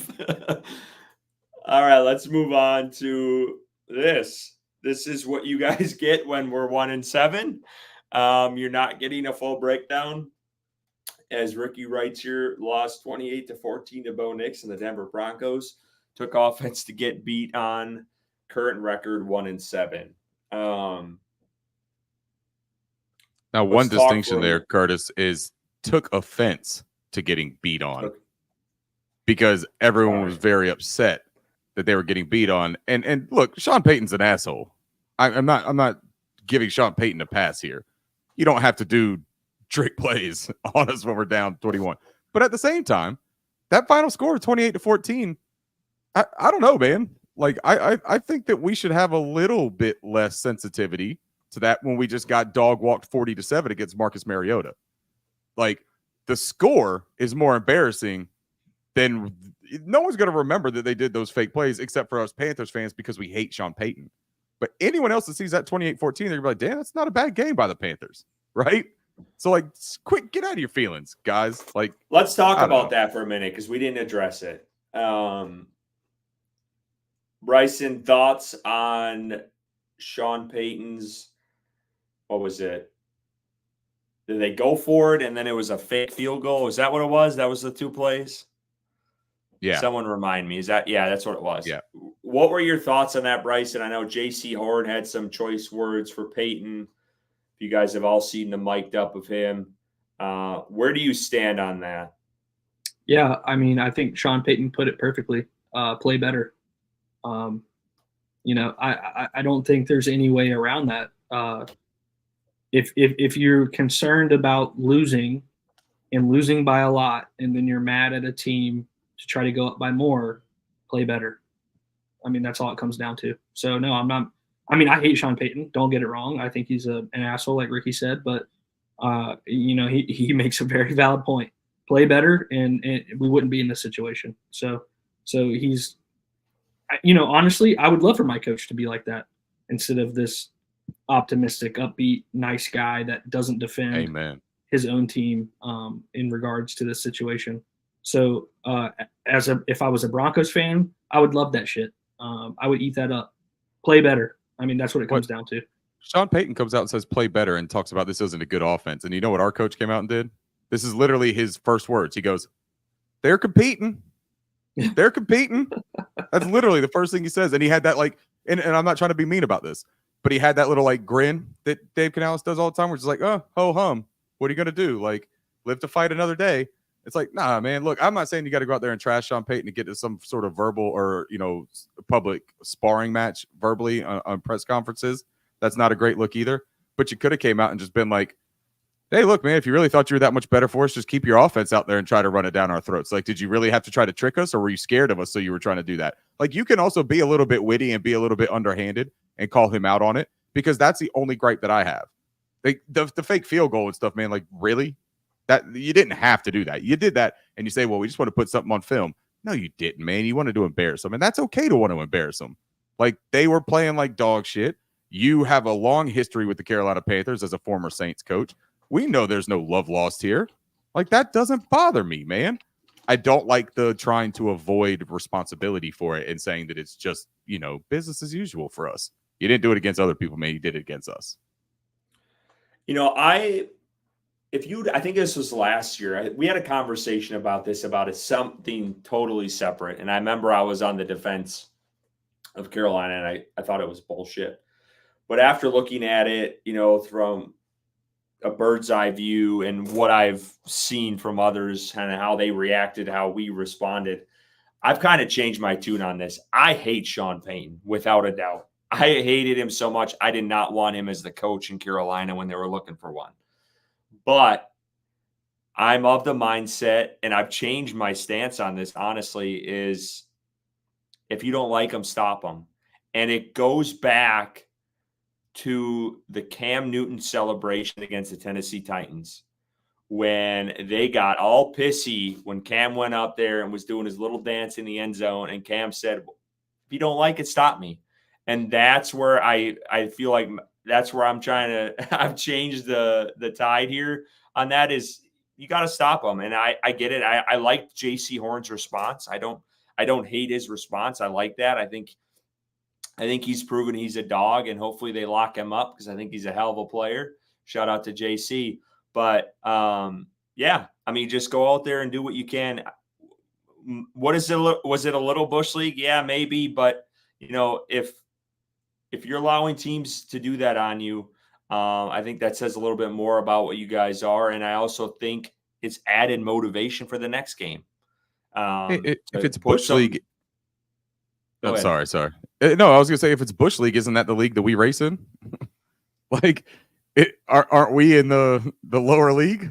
So, I mean, hey, play down to your competition, right?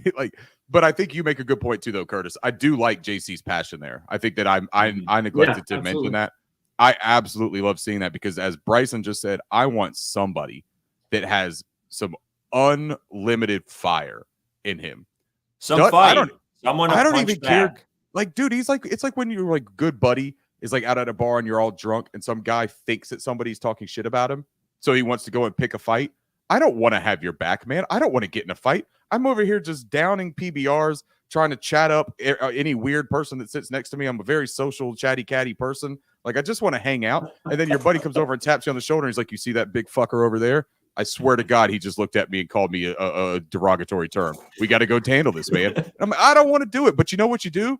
And what JC Horn does, you finish your beer, you take a shot, then you go over there and you say, I can't believe you just said that. And when the guy says what, you hit him in the mouth. You know what I mean? Like, That's that's Bryson what to a JC T. does, man. And that's Bryson to a T. And see, that's why you got to love a guy like Bryson. No, Bryson's Yeah. the guy that comes over to you and says, dude, that guy fucking looked at me the wrong way. Hey, if I got some beers in me, I can't be held accountable. We won't talk about the Vikings game from a couple years ago that Curtis saved me from assaulting someone. So oh shit, that's funny. Damn, back-to-back moments. You guys almost got me crying on here, laughing so damn hard. But let's talk about, why don't we get into, I'm trying to think if there's anything else before we get into the bets. No, let's get into the bets for this week, and then we'll get into predictions. So this week we're doing, I want to say, why isn't this line? There we go. We're doing Caesar Sportsbook. I cheated, guys. Sorry, I didn't tell you this before. I cheated. This line isn't out yet. So, Ricky, you could have done this with Chuba. This line Sandbagging son of a bitch. This line isn't out yet, but I'm not waiting because I think this is going to hit. Anytime touchdown for Kareem Hunt. Again, a lot of these sports books, and this is kind of what we deal with, they don't put out a lot of their player prop bets on a Thursday. They wait until later in the week. Makes sense. I get it. So a lot of times we struggle with trying to put out something that we can actually put out, but I'm cheating the system today. I'm going Kareem Hunt. Anytime touchdown, whenever they come out with the odds, without a doubt, I think this is going to be a good one. He's scored, I think, in his, and I don't have it pulled up, but I believe it's his last 4 games. He scored a touchdown. He actually scored 2 a couple of weeks ago. So I think without a doubt, this is one. I'm just going to pull it up here quick. That you should be pretty successful on Sunday. And actually, no, this is a Monday night game. This is against Tampa Bay. And the last 3 weeks he scored. So he had a touchdown against the Raiders, 2 touchdowns against San Fran, and then 1 against the New Orleans Saints. So I'm hitting this one every day of the week, including Sundays. Again, no odds out yet, but Caesar Sportsbook, that's what I'm taking. Bryson, tell us about Joe Mixon. yeah, Joe Mixon. So they're playing the Jets Thursday Night Football. Joe Mixon has hit 100 yards rushing plus in 4 out of his 5 games. I believe the one game he didn't hit it, he left early with an injury. In the last 2 games in particular, he's had 25 carries, and they've relied on him a lot. The Texans have had injuries at the wide receiver position, Stephon Diggs and Nico Collins. They're playing the Jets defense that has struggled to stop the run so far this season. So with all that being said, I think over 82.5 yards is a very, very, very safe bet, and I'm hammering that because I think they're going to rely on him. He's hit it in almost every game this year by far. So I think 82.5 is a safe bet. Ricky, what do you got here with Josh Allen? Josh Allen over 240.5 passing yards. So they play the Dolphins, and the last time they played the Dolphins was when Tua suffered that concussion, right? They were cooking pretty good early in that game. That one was in Miami. I believe that he finished like 140-ish yards passing, 1 touchdown because they pulled him. Like, he didn't even play most of that game. They won 31-10. The other home games against the Cardinals, now they got off to a very slow start. They trailed in that game. He finished with 232, so he would have been under. The last home game against the Titans, however, 323 passing yards. Then the week after against the Seahawks, another kind of contender type team, they won 31-10, 283 yards. I think that Josh Allen, first of all, I think that having Tua back in the lineup for the Miami Dolphins makes that a much more competitive game than the first game. Now, Josh Allen has also kind of owned the Dolphins historically, or at least recently in recent history.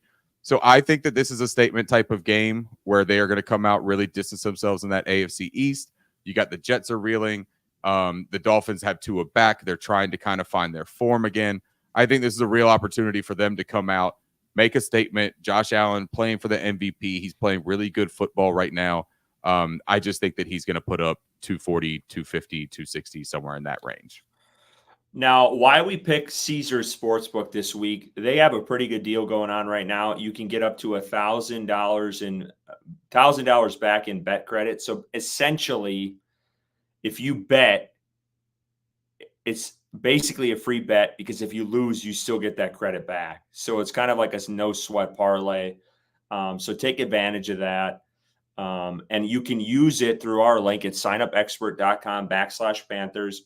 Go there. It'll populate every single sportsbook that is available in your region. You click on the sportsbook you want to join. Doesn't have to be Caesars. They're just doing a good deal. And a lot of them have a lot of great deals right now.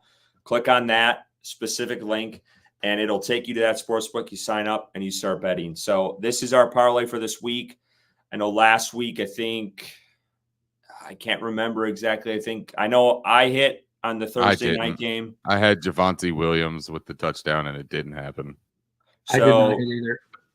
Definitely tail what I'm doing because I've been hitting a lot. So I feel really good about this week. I feel really good about. But no, I do think across the board this is a pretty good parlay. So again, it's nice signupexpert.com/Panthers.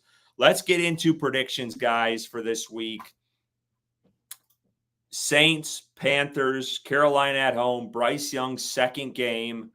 What are your expectations and who wins this one? Give me a score.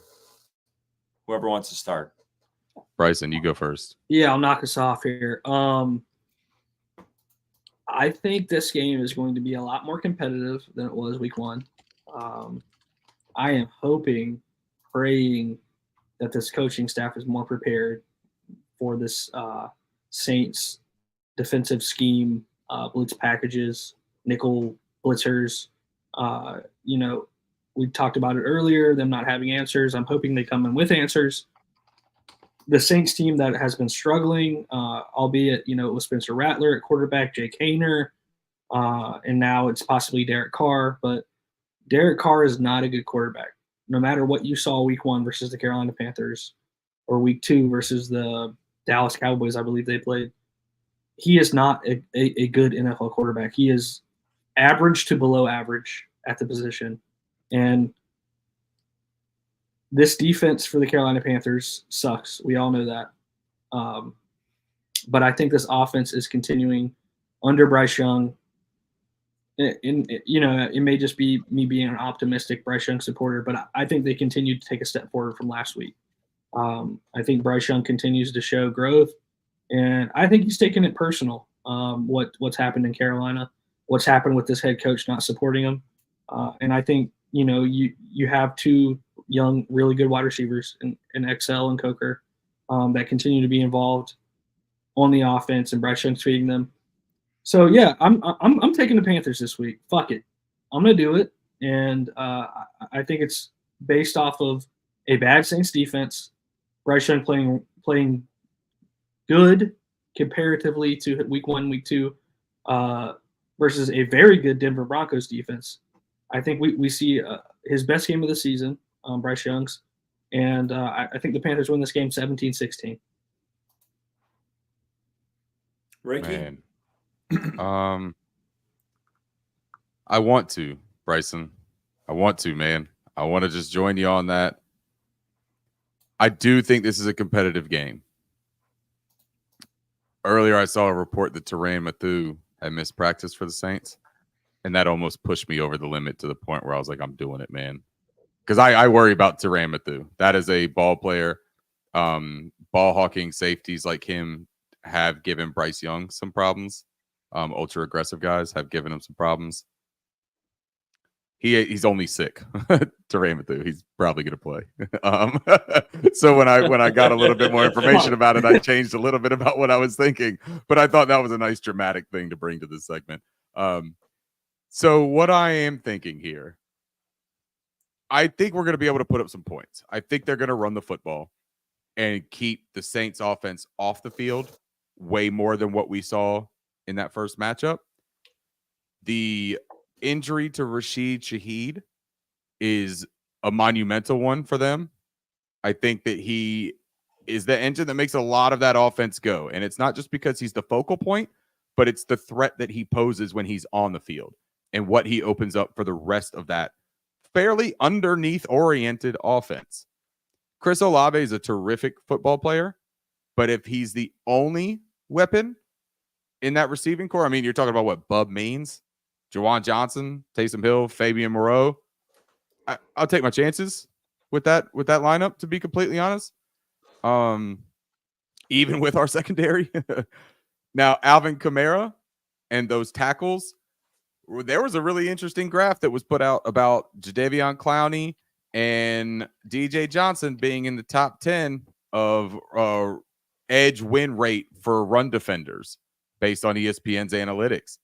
I think Jadeveon was number 3 and DJ Johnson was like 7 or 8. They're going to be put to the test here against Penning and Fuaga, who they like to run the ball, like we just learned, and statistically speaking, they like to run the ball outside of those tackles damn near 69% of the time. First of all, 69, nice. 69% of the time. So there's going to be a little bit of a battle there. I'm interested to see it. Trevin Wallace, stay disciplined, young fella, because they are going to try to fool you here, man. You bite down harder than a kid who thinks that the caramel-covered onion is a candy apple on Halloween. You got to chill out, investigate everything first, read and react. Don't bite so hard, right? Because they are going to try to get you with this Saints offense, especially that San Francisco, that Shanahan element that they've incorporated a little bit. If they get Carr back, he executes that offense at a much better clip. The play action Carr's is dangerous with him.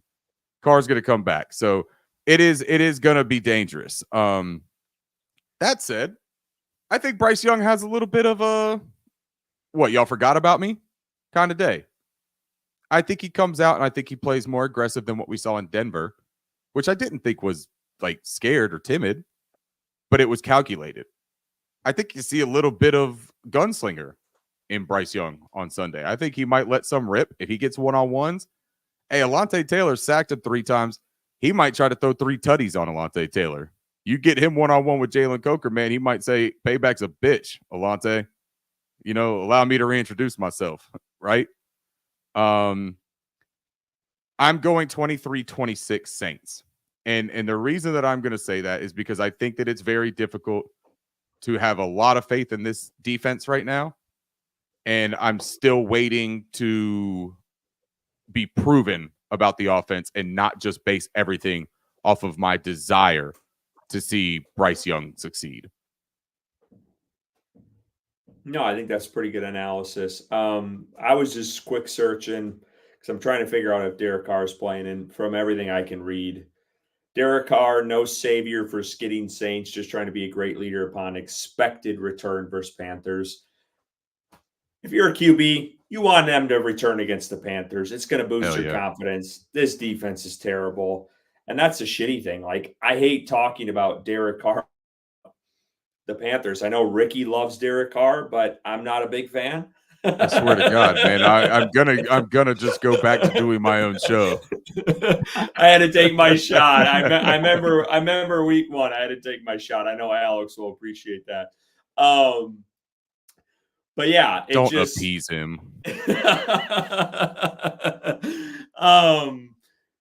But yeah, I mean, if Rattler was in, if Rattler was in, I think Haener would probably give them a better shot than Rattler, if I'm being totally honest with you.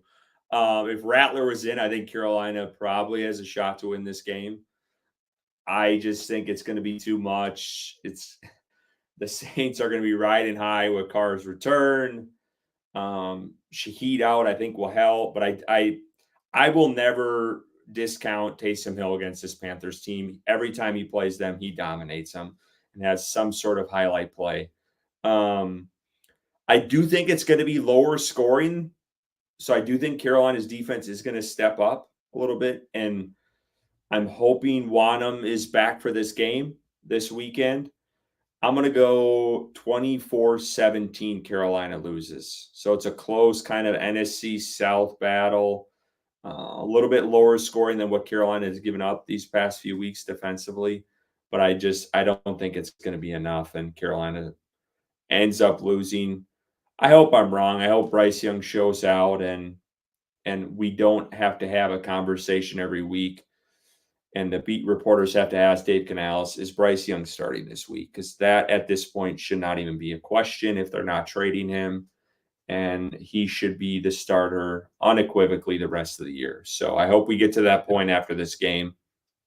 And I think that's it. I think that's where we'll leave it. We'll be back next week, and hopefully we're celebrating. It wasn't as doom and gloom as I thought it would be, to be totally honest with you. That wasn't terrible, man. And you know what I realized when we were doing the bets? All of us would be taking the Panthers to cover their 7.5-point spread. So keep that in mind if you're looking for a little extra excitement on Sunday. And Curtis, before you sign us off in your wonderful Ron Burgundy Anchorman way that you do every week for us, happy Halloween, everybody out there. Be safe. Have a great time with your family. Yeah, wait, kids, we got to ask yourself. that. I wanted to ask that because I forgot to at the beginning of the episode. Are you guys dressing up at all? I dressed up already. You guys saw it on our Twitter. The wife and I and our newborn was the Home Alone Wet Bandits. What do you love have you that, guys, by the way? Absolutely love that. Are you guys dressing up at all, or what's your kid going as, Ricky? Anything? I dressed up. We had a Halloween party here in the neighborhood. Good friends of ours live down the way, so we get to booze it up and then walk home. Wow, thanks for the invite.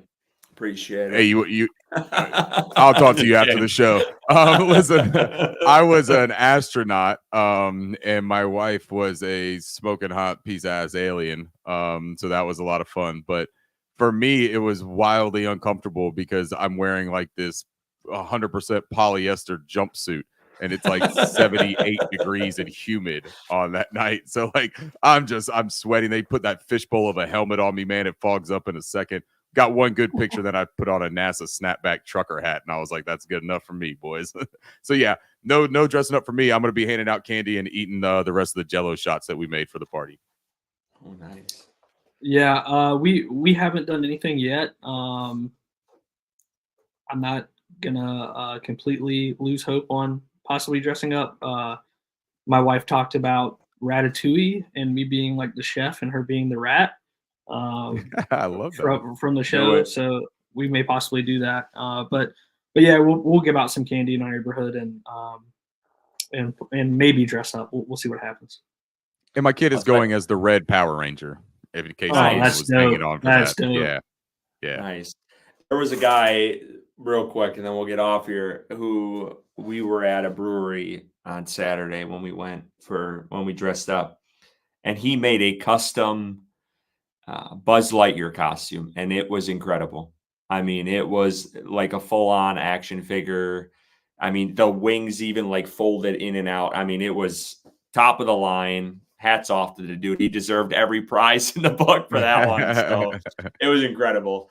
But we'll leave it there. You guys have a good Halloween. We'll see you next week. Until then, keep pounding, and you guys make it a good week. We'll see you later.